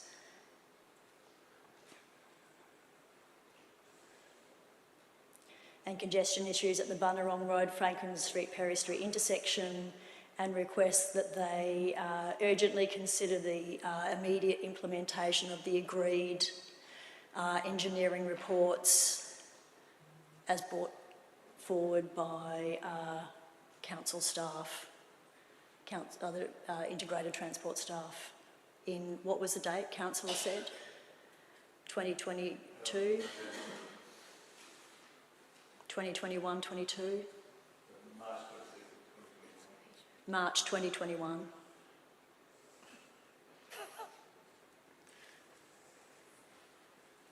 Someone will have to second it. Is there a seconder to the amendment? Okay, seconded by Councillor Burst. Sorry, Councillor Sid. Okay, Councillor Sid is the seconder on the amendment. Councillor Sid is the seconder on the amendment. Okay, Councillor Burst on the amendment. I don't accept the amendment. Go back to the original motion, please. Okay, thank you. I think that... Please stand. Is there anything further on the amendment that you wish to add? Yes. I think removing 8 screws, 4 signs and painting 4 straight lines is a pretty simple engineered solution. I don't think sometimes the simplest solution is one where you don't over-engineer something. Thank you. Councillor Veach. No, Councillor Luxford. Question through to the nice knowing relevant you all. officer. Are we able to paint the lines or do anything with this road? Like, you know, can I just get out there with my paintbrush? Can you?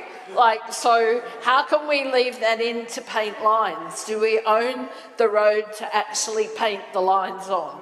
And just in the scheme of lines, I'm so disappointed that we lost our blue line along the way from the Olympics. Okay, thank you. Are there any further speakers on the amendment? Okay, there being no further speakers on the amendment, I will now put it. All those in favour? All those against? I declare the amendment lost. Okay. Sorry. I'm having a shocker. Okay, we were doing well today too. I declare the amendment carried. Councillor Veach has stripped Councillor Burst of the motion. Councillor Veach, you now have carriage of it. Are there any further speakers on the motion? Okay, there being no further speakers, I will now put it. All those in favour? All those against? Declare that carried. Thank you. We now move on to NM 32/22, notice of motion from Councillor Burst. Investigate the shade sale on the northern side of the Snake Pit at La Perouse. Move Councillor Burst. Do I have a seconder? Seconded by Councillor Rosenfeld. Councillor Burst.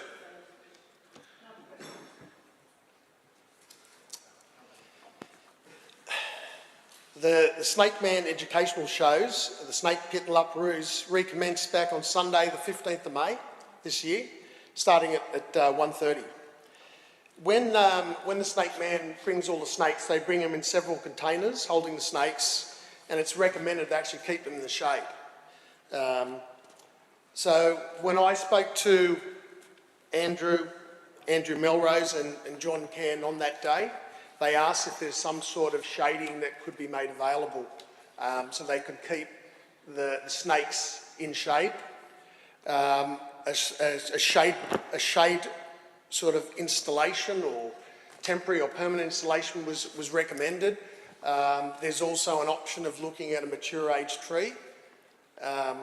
So there is several options. I would look at us putting forward a motion where we provide options to look at some sort of shading installation on the northern side of the snake pit at La Perouse, and that we also have a talk with Andrew Melrose to just confirm exactly the location and what would work best for the Snake Man. Sunday's show was on the 15th of May, was fantastic. There was over 80 people there. Also our council city services did a great job in making sure Sunday morning everything was mown and the snake pit and the surrounding areas looked magnificent. There was a lot of families there. The kids were excited, you know, and mesmerised by the snakes and the reptile show. So it's something, it was great to see, and I was proud that I'm part of Randwick City Council and that we're encouraging this and we need to support it. So the motion is to review or to report on some sort of shade structure. It doesn't have to be a big thing, it just needs to be something small to just cover some part of the snake pit. And I think we need to be guided by Andrew Melrose and John Cann, who is the son of the original Cann that was out there. So I think it's fairly straightforward. We need to do something. I take note of what Charles says and the impact it potentially has to the residents. But if we look at a small sale, it doesn't have to be big, only covering a small part that can be unlocked and locked. I think we have a solution for the residents as well as for the Snake Man.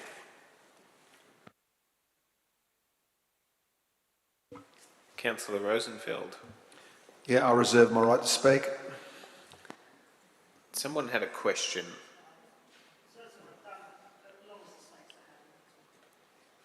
Councillor Pandolfini.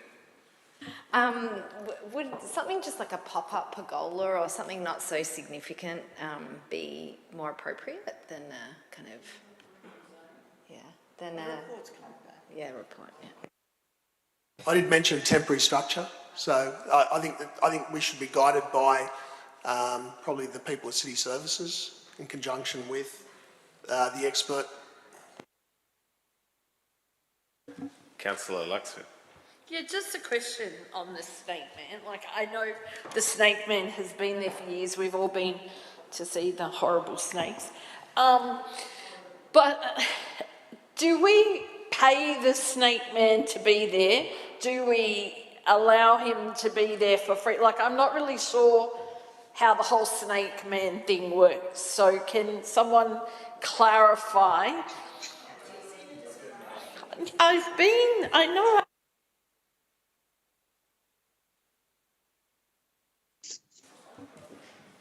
Through to the relevant officer. Through you, Mr Mayor, I don't believe there's a fee charged to the operations at La Perouse for the Snake Man.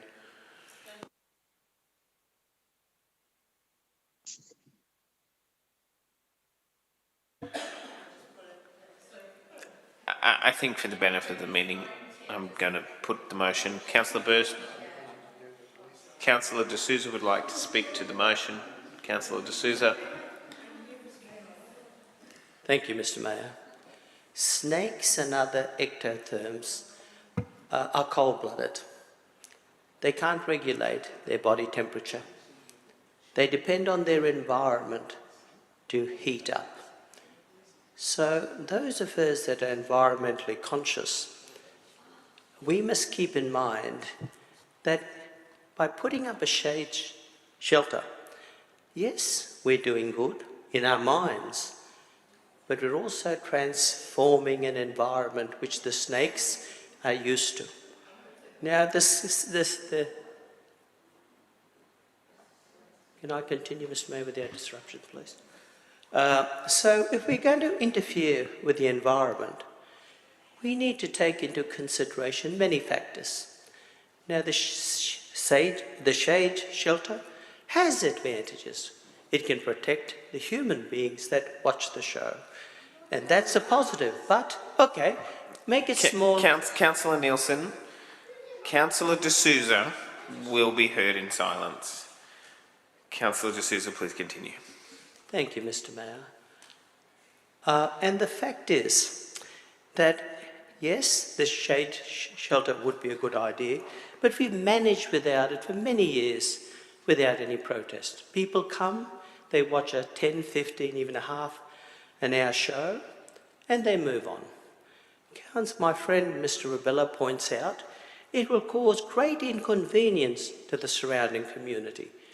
When a toilet block was built, being renovated or renewed in La Perouse, Mr. Mayor, I'm getting very upset with Councillor Nielsen continually interjecting me and treating me with disrespect. Councillor Nielsen. I expect you to act on this. Councillor Nielsen, once again. Her envy and jealousy becomes apparent to me. Just Councillor D'Souza. Councillor Nielsen. Councillor Nielsen. All councillors will be heard in silence. Thank you very much. Councillor D'Souza. So, Mr. Mayor, I point out Mr. Rubella's point again. This shade shelter may have its advantages, but what it'll be doing is affecting the surrounding community. And although I support Councillor Burst in many things, on this particular one, I can't. Thank you very much. Thank you. There being no further speakers, Councillor Burst, to close the debate, if you want. Yes, I'd just like to clarify, it's not a big shade that's going to cover all the people there. It's going to be in one corner of the structure. Thank you. Councillor McCafferty, we have closed the debate. Yeah, no, I'm not debating. I just wanted to ask a question. The enclosure itself, has the construction of that been funded by the council? Through to the relevant officer.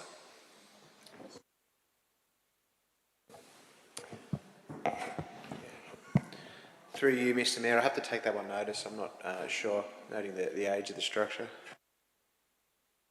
I'm assuming there's no records. It was built back in 1919. I'm now going to put the motion. All those in favour? All those against?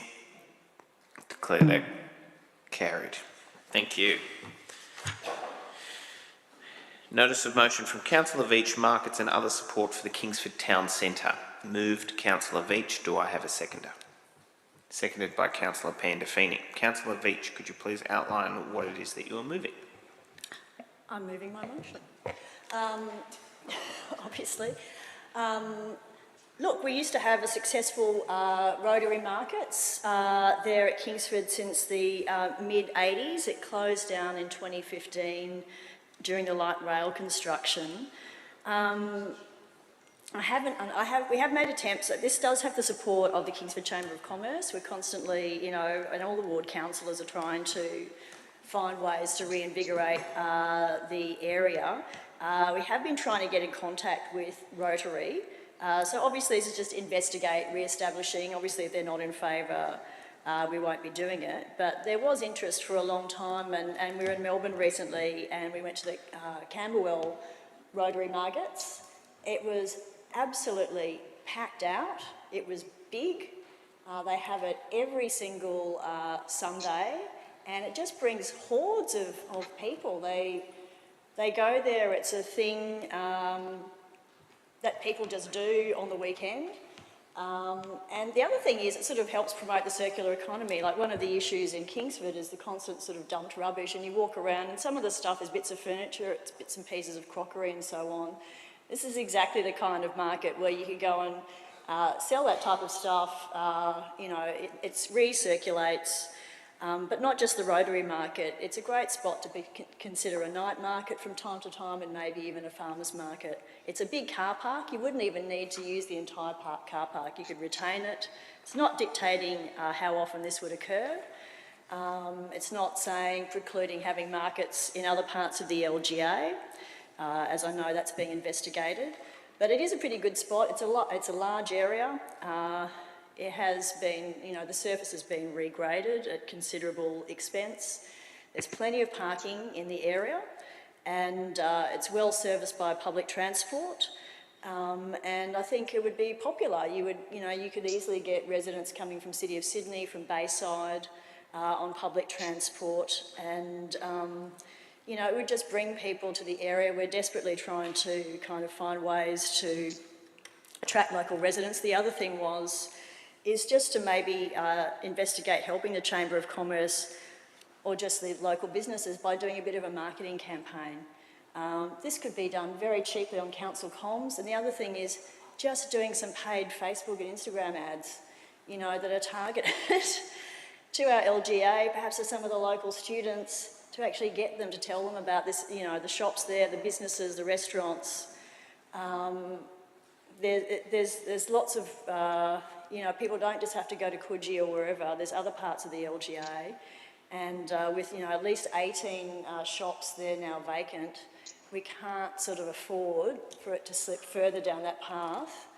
It's going to make it very difficult to keep that area viable once you lose a certain amount of active businesses and you have multiple empty shops.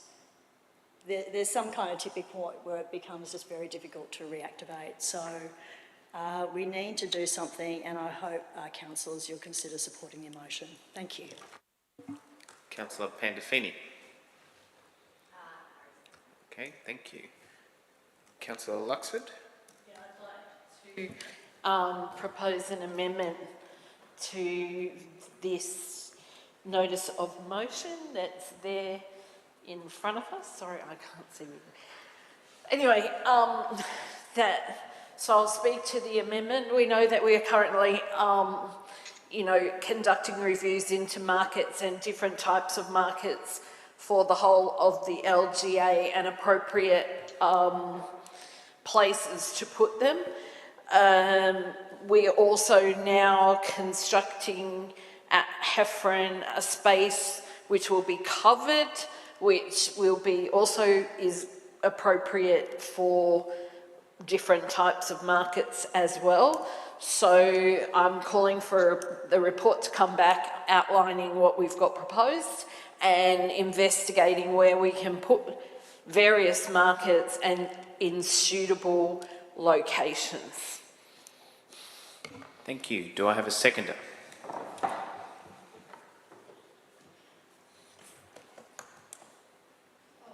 Seconded by Councillor Nielsen. Thank you. Councillor Nielsen, did you wish to speak to it?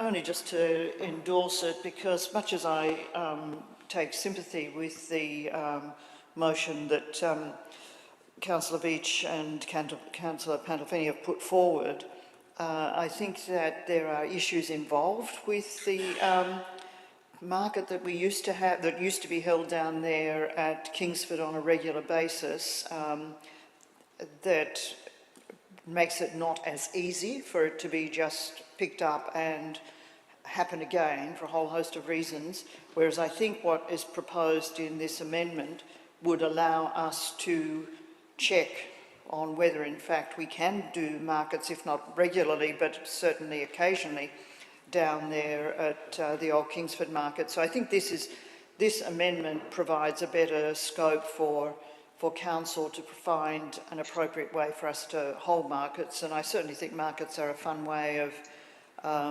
encouraging artists, creative artists and their work, and that's certainly a fun thing. One of my sisters actually has quite a lot of work that she does that she sells at local markets, and I mean personally I can't stand it because it's just a nightmare there when the weather's bad, but if you're a dedicated artist, it's a great way of selling your work and meeting other people. So I think this is a good compromise, which hopefully you'll all support. Thank you. Are there any further speakers on the amendment? Councillor D'Souza. Mr. Mayor, councillors, the markets at Kingsford were iconic. They brought people there and they helped an organisation called Rotary. And we all know what Rotary did and what Rotary does. It also gave opportunity for local artists and local potential business people to express themselves and sell goods at a very low cost. I support this amendment. I support anything that encourages local people to share their enterprise with others, but also because Rotary, from the funds it raises, does some magnificent work, and they'll always win my vote. Thank you, Mr. Mayor. Thank you. Councillor Veitch, did you have your hand up? No, I'm sorry, I do not accept this amendment. Okay. Because there is no reference to the Rotary markets in this amendment. And that was really the primary thing. That was, as Councillor D'Souza said, it was iconic. I used to go to the markets. It's a good thing. You know, it's bringing back a report on re-establishing the Rotary markets and perhaps looking at the others. It's not, I'm aware of the economic development strategy, and this is not precluding or saying we have the markets here and not anywhere else. It's just about receiving a report on perhaps having some markets back in Kingsford, including the Rotary markets, and approaching Rotary. And I've never heard any report about approaching, there's been never any discussion about Kingsford or the Rotary markets in any of the other market discussions. In fact, the last I heard, they were looking at either Maroubra Public School or the French School, and there was a lot of community opposition there. They didn't want people pouring in and parking in that area. So this location, I'm not saying it should be exclusively at Kingsford, but it's a good location because there is ample parking, there is public transport, and it is known, a lot of people will remember those markets and they'll be happy to see it back and they'll be happy to see council support it, assuming Rotary wants to go ahead. So I'm sorry, I'm happy to support markets all over the LGA, but I'm putting this forward as a ward councillor with the support of the Chamber of Commerce to help that area, which, as we know, is on the brink, unfortunately. It's on the brink, and I really hope, councillors, you can support it. Anzac Parade needs our help. Those businesses really need our help. Thank you. Thank you. Are there any further speakers on the amendment? Okay, there being no further speakers on the amendment, I will now put it. That's fine. Okay. Councillor Hamilton. For. Councillor Pandolfini. This is on the amendment. Against. Councillor Nielsen. For. Councillor Veitch. Against. Councillor Hay. Against. Councillor Luxford. Councillor Chappell. Against. Councillor Rosenfeld. For. Councillor Olive. Against. Councillor McCafferty. Councillor Wilson. For. Councillor Said. Councillor Burst. Councillor D'Souza. Against. And the Mayor is for. I declare that carried. The amendment now becomes the motion. Councillor Luxford, did you wish to... Yeah, I'll just speak. So actually, I might... Sorry. Just a point of clarification. Does she now move it and speak to it, or can I go straight to Councillor Hay? In light of the fact that she moved the amendment, so she's now got carriage of it. So she now moves it and speaks to it? Okay, Councillor Luxford, to speak to it. Yeah, I'd just like to say that whilst I'm also a ward councillor, you know, in Kingsford comes under my jurisdiction, the Chamber of Commerce wanted the car park back in order to help the shops and everything along the Anzac Parade strip, because we lost a lot of parking and Meek Street will be closed as well. So whilst I'm not against the markets or anything in that way, I think that we need that car park to be used in a proper manner. We need it to be used with things that will attract people to the area on the odd occasion that we use it. I would not like to see the car park used continually every week, because then we're detracting away from the local businesses that need that car parking space for people to go to their restaurants and, you know, the other things around in the area. So I am supportive of the markets. I just think that we need to be careful about what we're doing down in the area. I totally agree. As I live in Kensington and I transverse between Kensington and Kingsford on a regular basis, that the area needs uplifting and needs a lot of help. But I think we need to be really serious about the kind of help we are going to give, and we need to be careful and consider all options to help revitalise what is becoming just a terrible mess after the light rail, and of course K2K isn't helping us very much either. Thank you, Councillor Nielsen. Then I will go to Councillor Hay, then to Councillor Hamilton. Oh, thank you. I was just wondering whether we could include Rotary into this motion that we have here at the current time, and I'm looking at point 3, where we say the report come to council outlining current and proposed actions investigating the provision of night farmers and other markets, including perhaps Rotary, as well as suitable locations. What I might do is throw to the relevant officer in their interpretation of that as to whether or not they would be considered in line with the range of other market providers.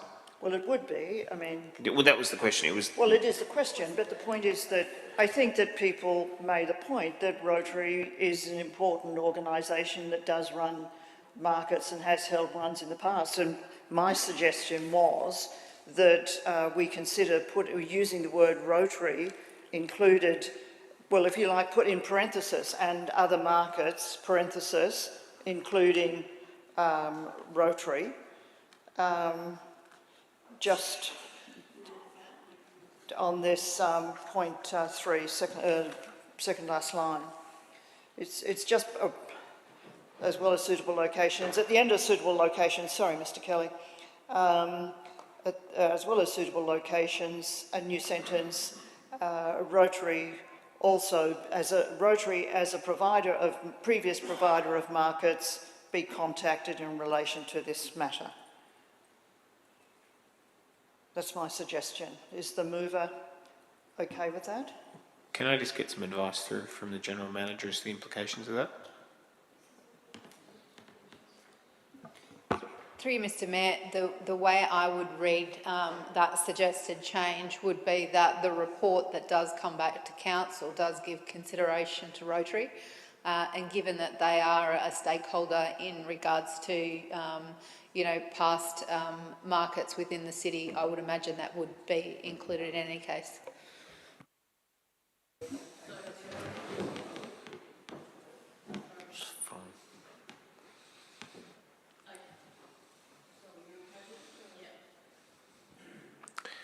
Okay, thank you. It's a tricky one, Mr. Mayor. Sorry, not to meaning to be disrespectful of you or the General Manager, but I was just thinking that it was a way of picking up the point that Councillor De Souza had made about Rotary, others had made about the significant role they played, and we do, some of us have fun memories of buying stuff down there at the old markets down there at Kingsford.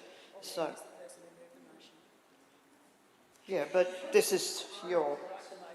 Well, and Councillor Beach, yes, that's right. So hopefully, yeah, it would be acknowledging the previous motion. So yeah, I don't think it's a revolutionary suggestion. So anyway, that's what I was suggesting we put in there, and it's typed up there on the screen for us. So I guess it's up to the mover I mean, the councillor who's carrying, I'm seconding it, but the mover, Councillor Luxford, to see whether you're okay with it. Thanks very much. And then I guess, Mr. Kelly, if you could just capitalise Rotary, capital R. Thanks very much. Thank you. I had a hand up from Councillor Hay, then Councillor Hamilton. I'd like to move an amendment and make it point 4. Apologies, Mr. Kelly, I'll just say it as I go. Point 4, Council recognises that the businesses in Kingsford along Anzac Parade are in special need of support, and that if Kingsford is not chosen as the location of the market, that we investigate a range back foot traffic and customer flow that would reinvigorate businesses along Anzac Parade, Kingsford.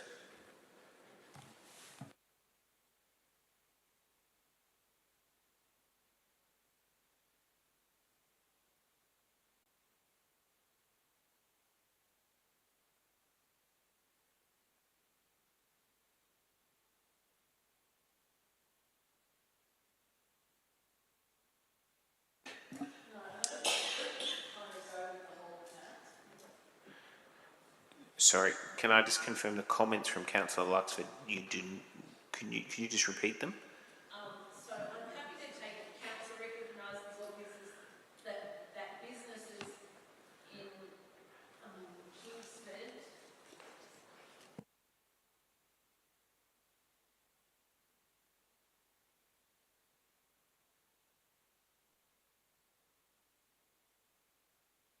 It's a matter for Councillor Hay. It's a matter for Councillor Hay.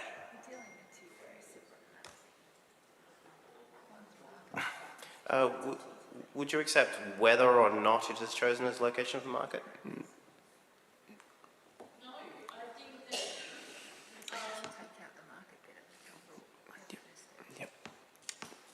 Councillor Hay, are you moving an amendment?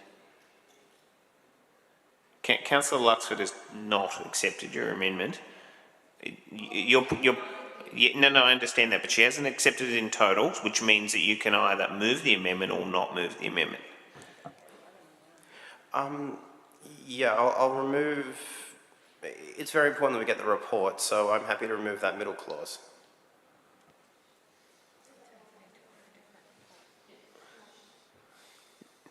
Okay.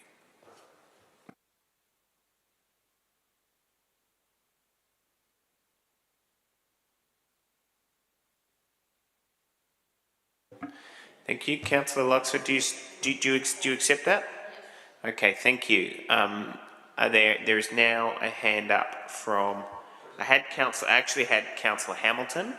Then I'll go to Councillor Olive, and then I do understand that Councillor Sett has a question. Councillor Hamilton. No. Councillor Olive. I just had a question to the mover of the amendment through you, Mr. Mayor. It sounds like you don't want markets in Kingsford. Is that? It does seem to sound like that, but if that's not the case, I mean, you could put that in the amendment if you wanted to, but it does seem.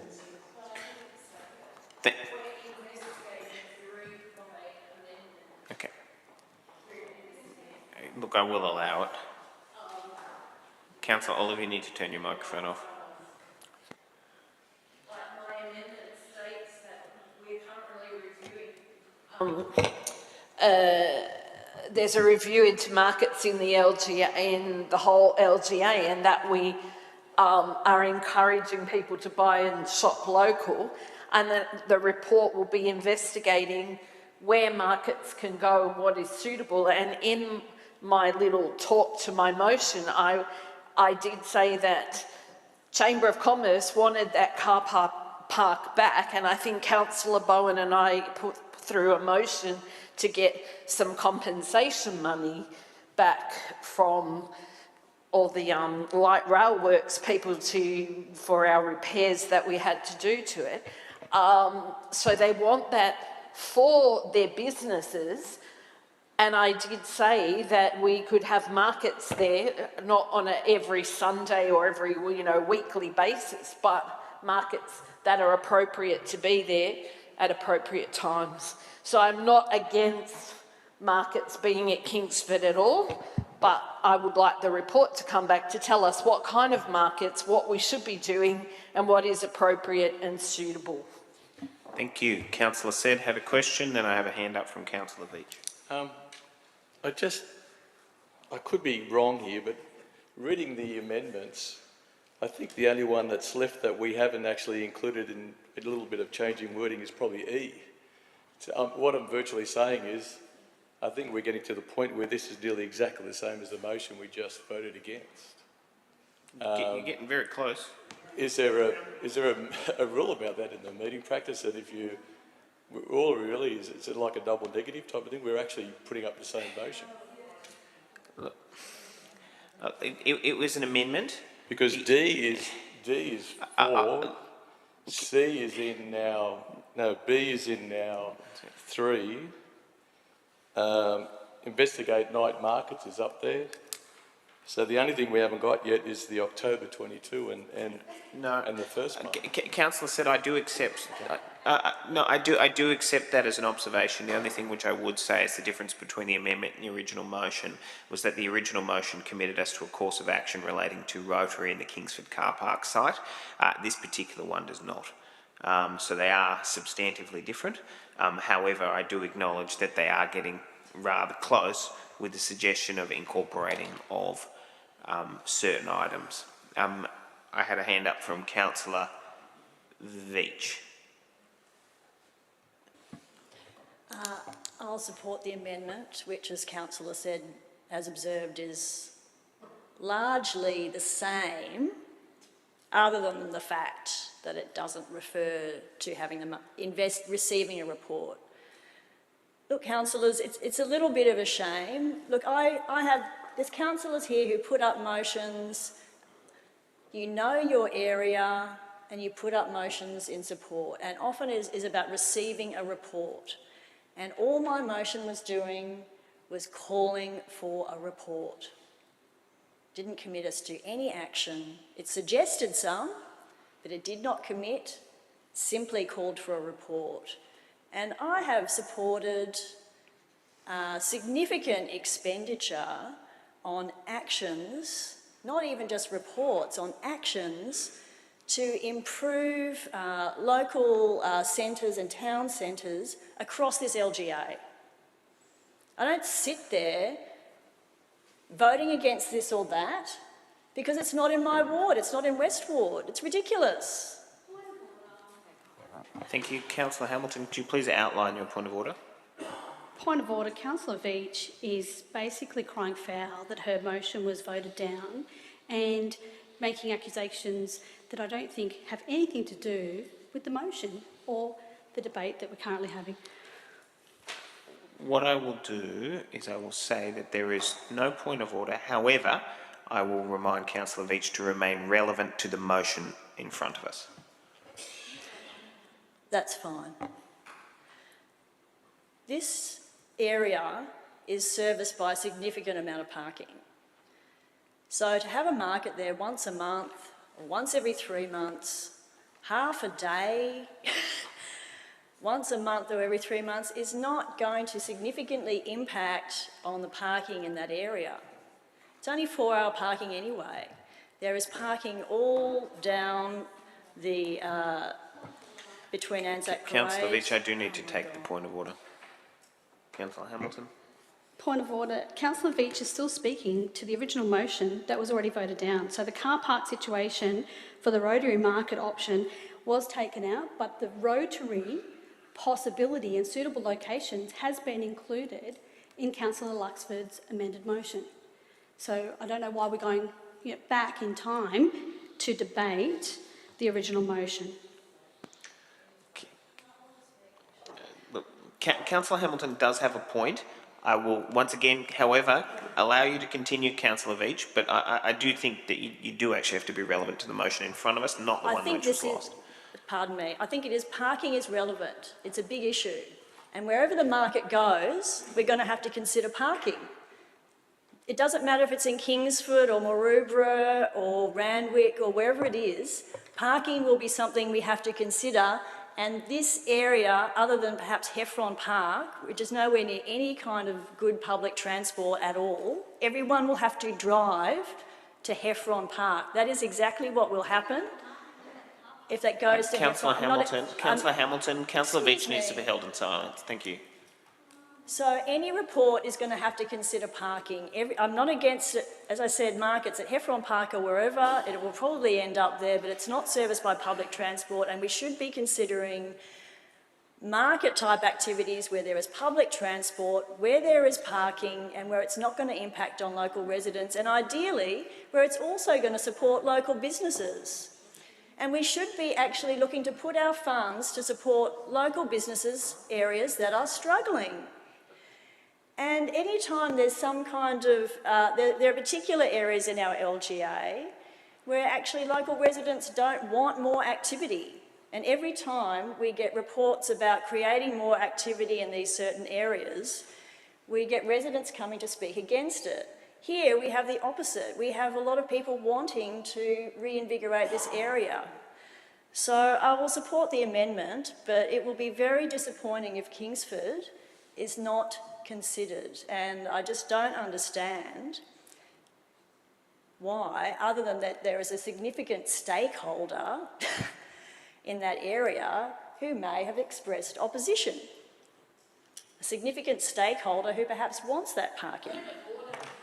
Mr Mayor, point of order. Thank you, Councillor Luxford. Your point of order. I think the councillor is insinuating some pretty awful things there, if I read between the lines, and I don't think that that's appropriate to this motion, and I'd like to state that I've not spoken to any significant stakeholders, nor the Chamber of Commerce, regarding this motion. Thank you.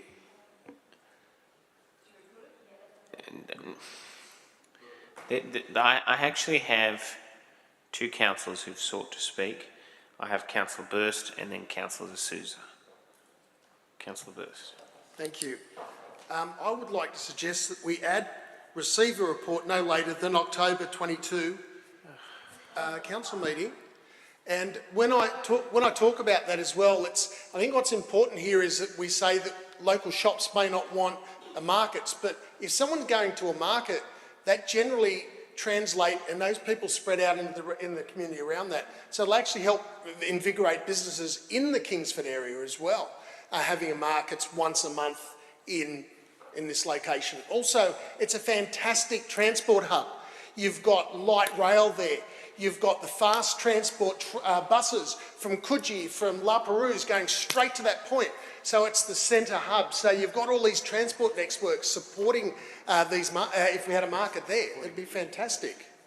So that's all I've got to say. And I think it's important to have a lot of food stalls because I love going there and trying different foods. And that's why people come, that's why people come to these areas. Thank you. Thank you. Do you have a seconder, Councillor Burst? Seconded by Councillor D'Souza.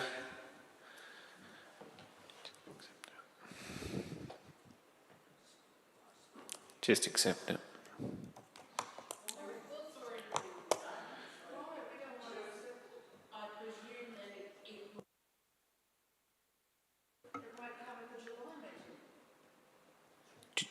Okay, do you accept or reject the amendment, Councillor Luxford? Reject it? Okay. Councillor Burst, Councillor D'Souza, do you wish to speak as a seconder on the amendment? No, thank you. Are there any further speakers on the amendment that the report be received by the October 2022 council meeting? No? Okay, I'll now put it. All those in favour? Yes. On the amendment. Now, Councillor Burst, is it the case that you're moving an amendment? At which point, Councillor Luxford said no, which means you can either, it is just a suggestion, or you have to move it as an amendment.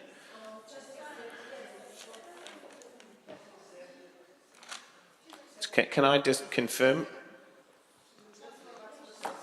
Okay, she's now accepted it. thank you. It's now included in there. Councillor D'Souza would like to speak on the motion. Councillor D'Souza. Thank you, Mr. Mayor. We had a recent federal election and the public had spoken and they said climate change is real. And we built the light rail, I strongly believe, to decrease our carbon footprint.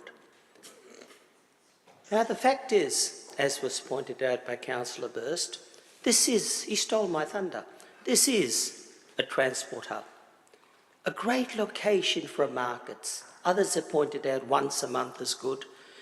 We, of course, being an old small business person, I very much worry about small business.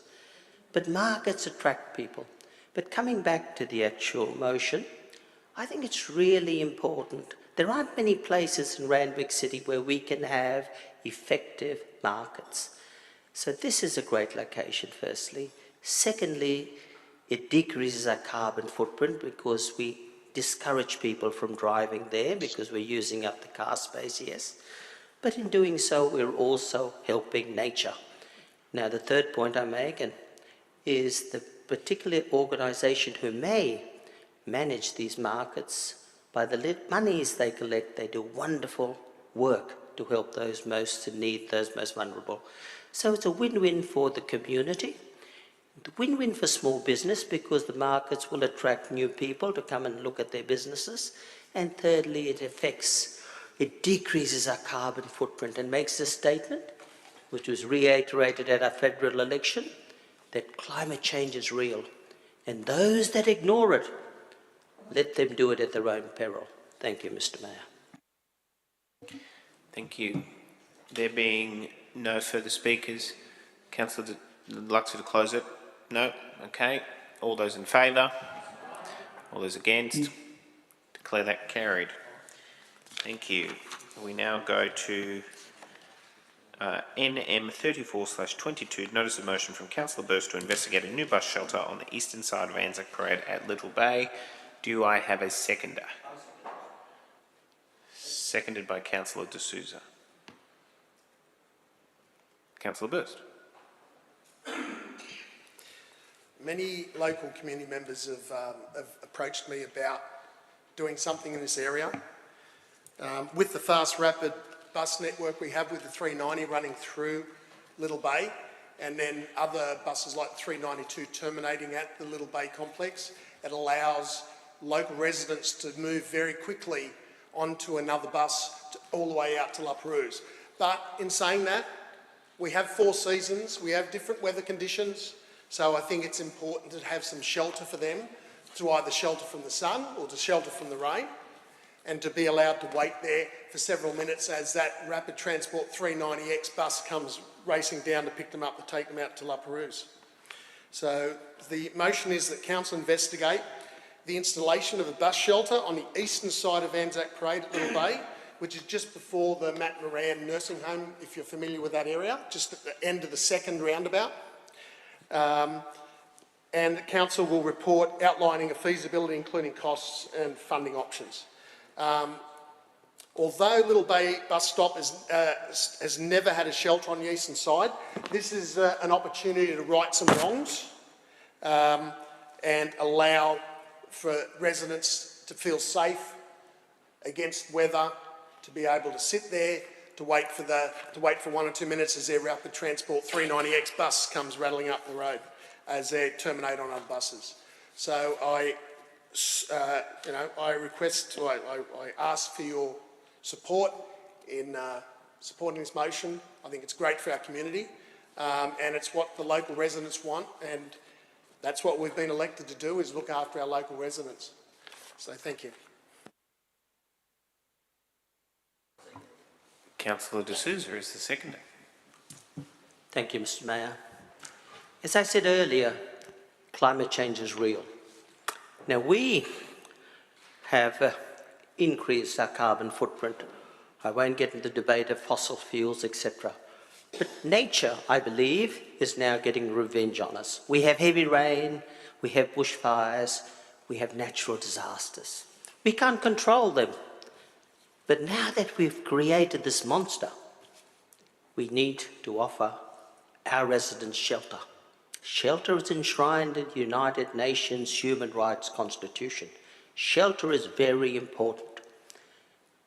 Councillor Burst is asking for something very basic and simple. He says there are residents there that have a seat. When it rains, they have no protection. When it gets hot and overheats, they have no protection. Remember what I said, this is enshrined in the United Nations Human Rights Constitution. I won't get into water and fresh air. But what he says is, these people need shelter. And building a shelter here at this intersector, this hub, this place where, because of, we've lost our bus services. Let's not forget, our bus services have changed. This has now become a bit of a junction where people change buses, where buses terminate and people have to find other ways to go home. A shelter here would be a great investment in protecting our community and also taking actions to protect them against climate change, the heavy rains, the hot weather, and I guess to a certain extent the cold which will come in the winter months. Thank you, Mr. Mayor. So I fully support this motion. Thank you. Are there any other speakers? There being no other speakers, Councillor Burst to close the debate. Okay, thank you. You would like to close the debate? Yes. Okay, well then you need to do so. Yes, I'd like to close the debate. Thank you.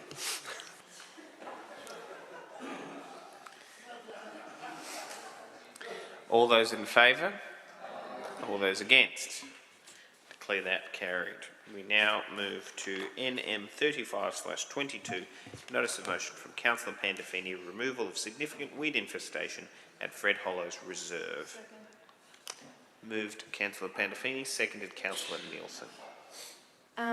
We had Marcella come and speak earlier, and she overlooks the reserve and has been writing to council regarding the increasing issue of the weeds for a number of years. I did go and visit the area as well, and this motion is just asking that we make a concerted effort to remove the infestation of the weeds, taking into consideration that habitat loss impacts are minimised, so that the bush care volunteers and contractors can return to regular maintenance, because currently there is just, as you can see from the pictures that I forwarded to the other councillors, across that whole side it is just completely covered in weeds, and there's not a few hours here and a few hours there. The wonderful job that the volunteers and that the contractors are doing is kind of in vain, and it's a waste of our resources. So we do really need to commit to getting it back to a point where we can then continue on to maintain it, so that we're not really, we're kind of responding to this really important reserve named after Fred Hollows, and that we can continue to maintain it to an appropriate level. Thank you, Councillor Nielsen, and then I acknowledge Councillor Hamilton. Thank you, Mayor. Yes, I fully support this notice of motion from Councillor Pandolfini, and there has been quite a degree of concern for quite some time about the weed infestation in the Fred Hollows Reserve. And I did forward a question to Mr. Todd Clark, so through you I would just like to ask the question, because I do know quite a few people are concerned about whether in fact we have fewer bush care coordinators now than we used to have. So sort of a double barrel question to Mr. Clark. How many bush care coordinators does council have now, and how many did we have about 10 years ago, please? Mr. Clark. Thank you. Through you, Mr. Mayor, council currently has 3 full-time equivalent employees in the bush care team. That three employees has been the resource contingent for up to approximately 14 years, from what I can gather. It seemed earlier than that. Dating back to 2007, there was 5, but I'm unsure of the resource strategy to move to 3, but still for 14 years we've had 3. A follow-up comment about that in terms of the number, then we did have more a number of years ago, and the important thing for us to remember is that we actually are doing a better job in the sense of we're trying to do more, so we're trying to do more with less. So I think, councillors, we need to think in terms of perhaps encouraging some more staff in the bush care coordination section, please. Staff, when you're allocating other staff, because it would be hugely appreciated by, as you know, we have so many bush care volunteers. So please, if we could bear that in mind. And also a follow-up question, how soon do you think we can get some action in terms of doing some of the weed remediation work in the Fred Hollows Reserve, and also the remediation work, so that we can get access through it again properly? We can most definitely look at the short-term response to access for infestation of weeds. The removal of infestation of weeds is, I suppose, to talk more broadly, is a significant exercise, an extremely expensive exercise. I do note Council will recall the decision maybe 2 years ago to remove the use of chemicals in weed removal, which not only increases cost, but it increases time. Fred Hollows Reserve is a significant site to be able to remove all of weeds, but a report to be brought back to detailing what that actually is what we'll put on Council's table for consideration. Thank you. Councillor Veitch. Oh, sorry, actually, it is correct. Councillor Hamilton did have her hand up to propose an amendment. Thanks, Mr Mayor. I'd like to propose a D, that Council provide a map advising on safety of accessing areas of the park by volunteers for the purpose of bush care maintenance, and if allowable, E, that if appropriate, Council recommend a zone which is demarcated for weed removal and other maintenance by volunteers. And I think similarly to the work of volunteers down at Gordons Bay, that's what I'm picturing as something that's supported by Council with signs and everything, so that we ensure that all of the volunteers and anyone else that enters the reserve that does this work is safe. I do note that in B, the scope of works required to be taken to remove weeds, we could possibly combine within that a zone which is demarcated for weed removal and other maintenance by volunteers. Sorry, David, for not sending this through to you, but I can do that now if Councillor Pandolfini agrees. Yep, that's fine. Okay, Councillor Pandolfini has incorporated that into her motion. I had a hand up from Councillor Veitch, is that correct?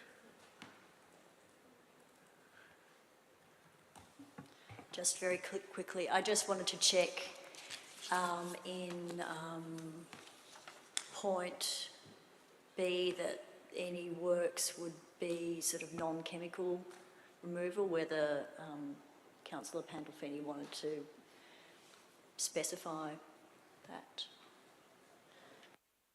Yeah, I think considering it runs into the, Marcella did mention before that chemicals had been used, and it just runs straight down into the little quarry there, so I think it is important that it's not chemical removal.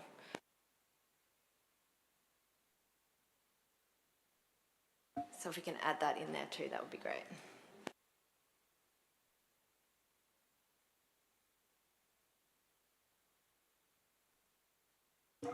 Okay, thank you. Are there any further speakers? Councillor De Souza. Mr Mayor, I'd like to request an addition if possible, but before I start, I've always believed I'd put forward my green credentials, but I have always believed that everything has purpose, And so the question to the relevant officer, as silly as it may sound, do weeds, like everything else in life, do weeds play an important part in the ecosystem? Are they relevant, or, I mean, there must be a reason they're there. And then I'll ask for my addition. Through to the relevant officer.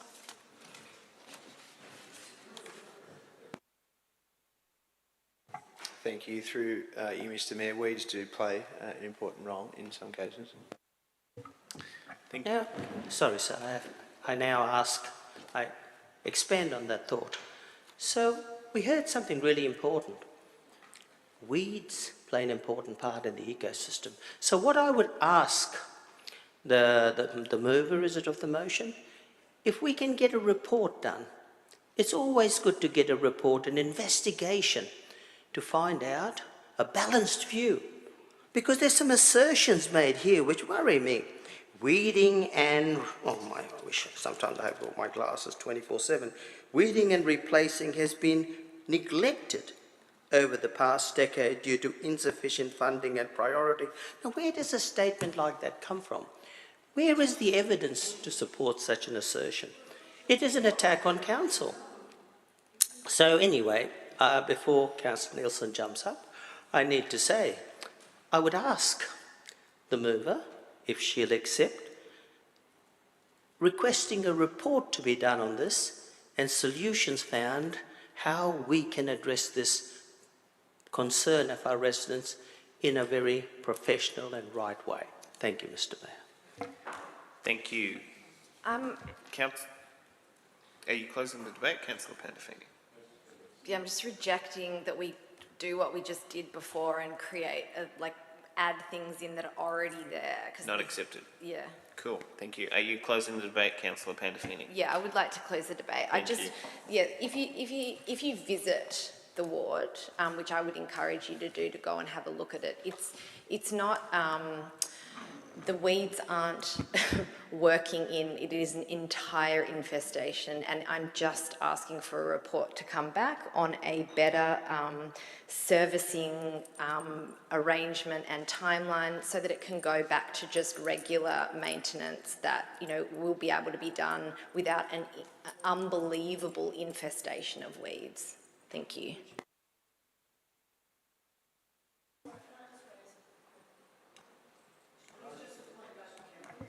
Yeah, there was going to be an addition added around the non-chemical removal, and I don't think that's been included in the minutes.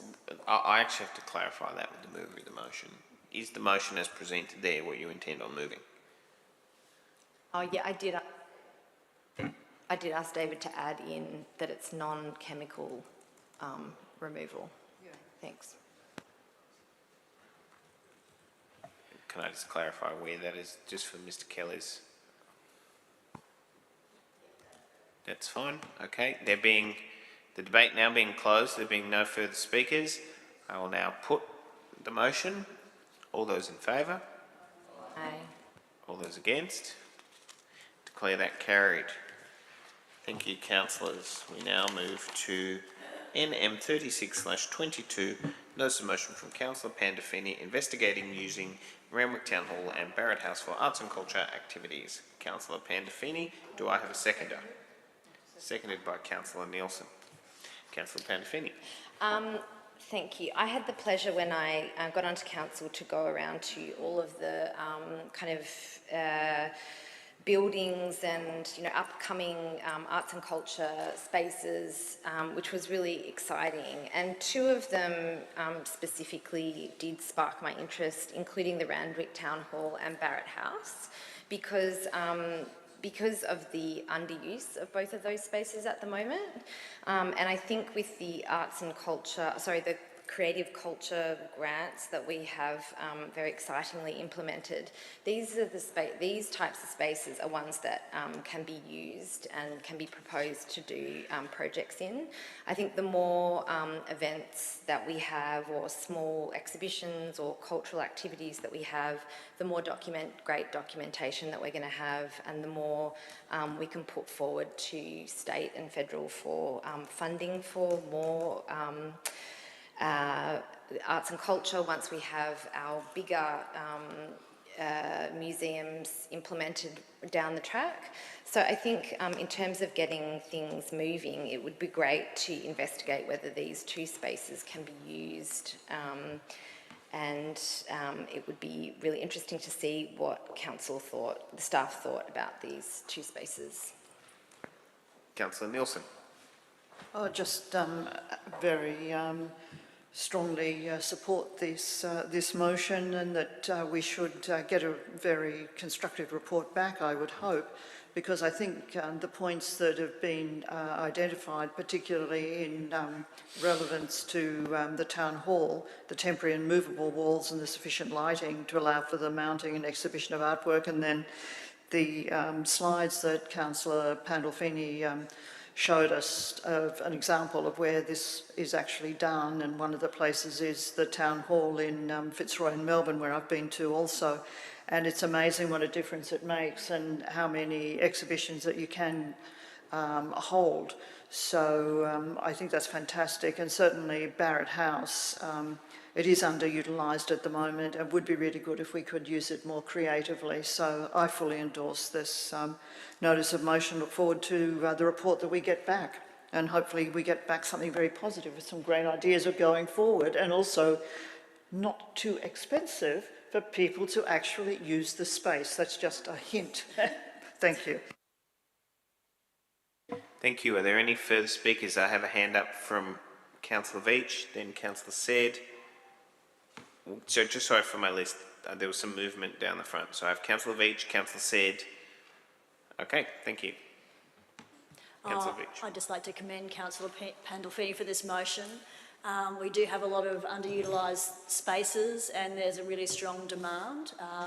As the councillor pointed out, we do have our community creative grants, but they actually need spaces to actually undertake the activities. And I think if we match the grants, you know, and also indicated, sort of promoted some of these spaces and made them fit for purpose, then we could really get things going. Because at the moment, particularly the visual artists are all going down and using a little tiny space at 7 Clovelly Road, and they need more spaces.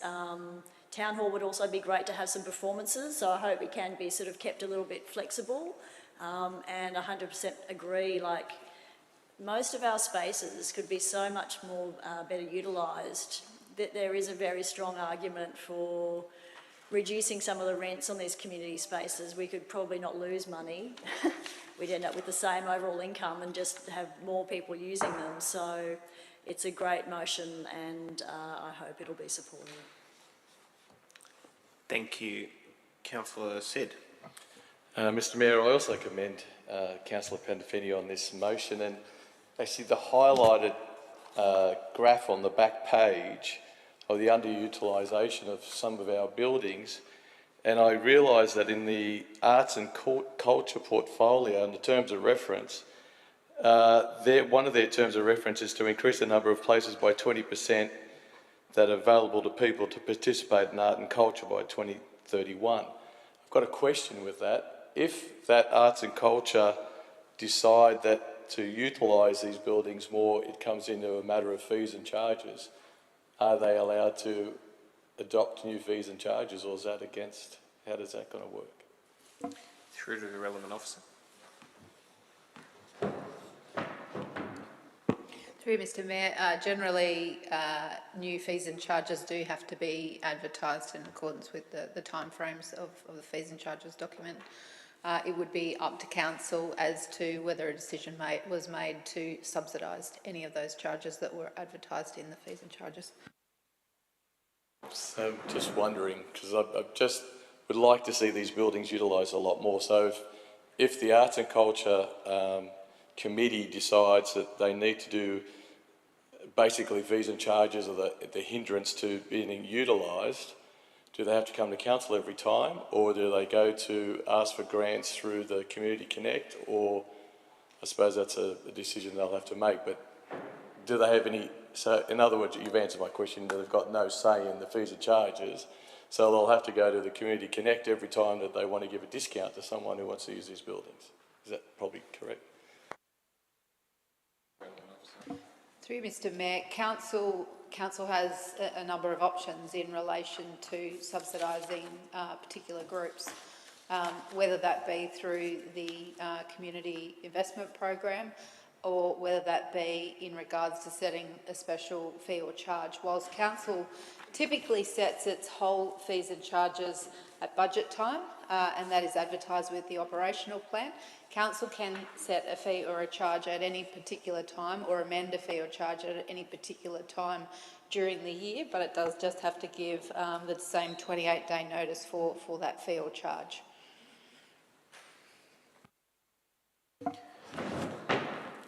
Thank you. Are there any further speakers? There being no further speakers, Councillor Pandolfini, would you like to close the debate? Yeah, thanks for everybody's feedback, and I hope that everyone can support the motion. Close it, close. Oh, good. All those in favour? No. All those against? Declare that carried. Okay, thank you, councillors. We now move into closed session. Could I please confirm that on the online screen that there are no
people depend upon and help each other, so that man may pray together to praise the same moral principles, and together reaffirm.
There is a Creole expression, to walk together.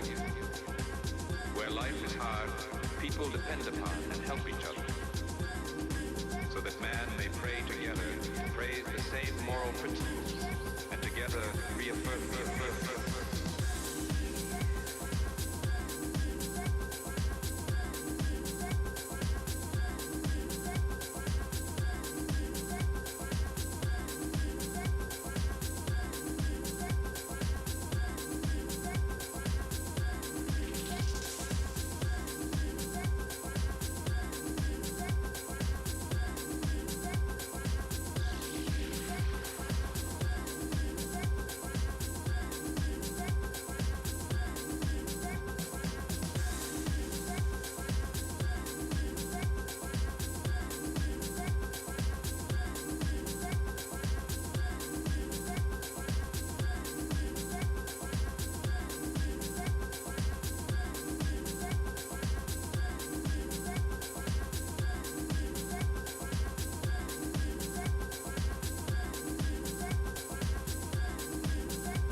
People depend upon and help each other, so that man may pray together to praise the same moral principles, and together reaffirm.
presumed we were going to support you, and all of us would.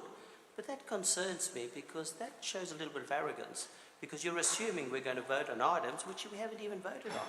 Anyway, I'll leave it at that. I made my point. Thank you very much, Councillor De Souza. Your comments are noted. We've now finished the confidential business. I will now read the outcome of the confidential business into the record. GM5/22 unaddressed mail delivery services was carried unanimously. CS21/22 processing of recyclable materials tender was carried unanimously. CS22/22 Des Renford Leisure Centre Splash Park was carried unanimously. CO23/22 Aboriginal land claims over Crown land was carried unanimously. There being no further business, I declare the meeting closed at 10:19 p.m. Thank you, councillors.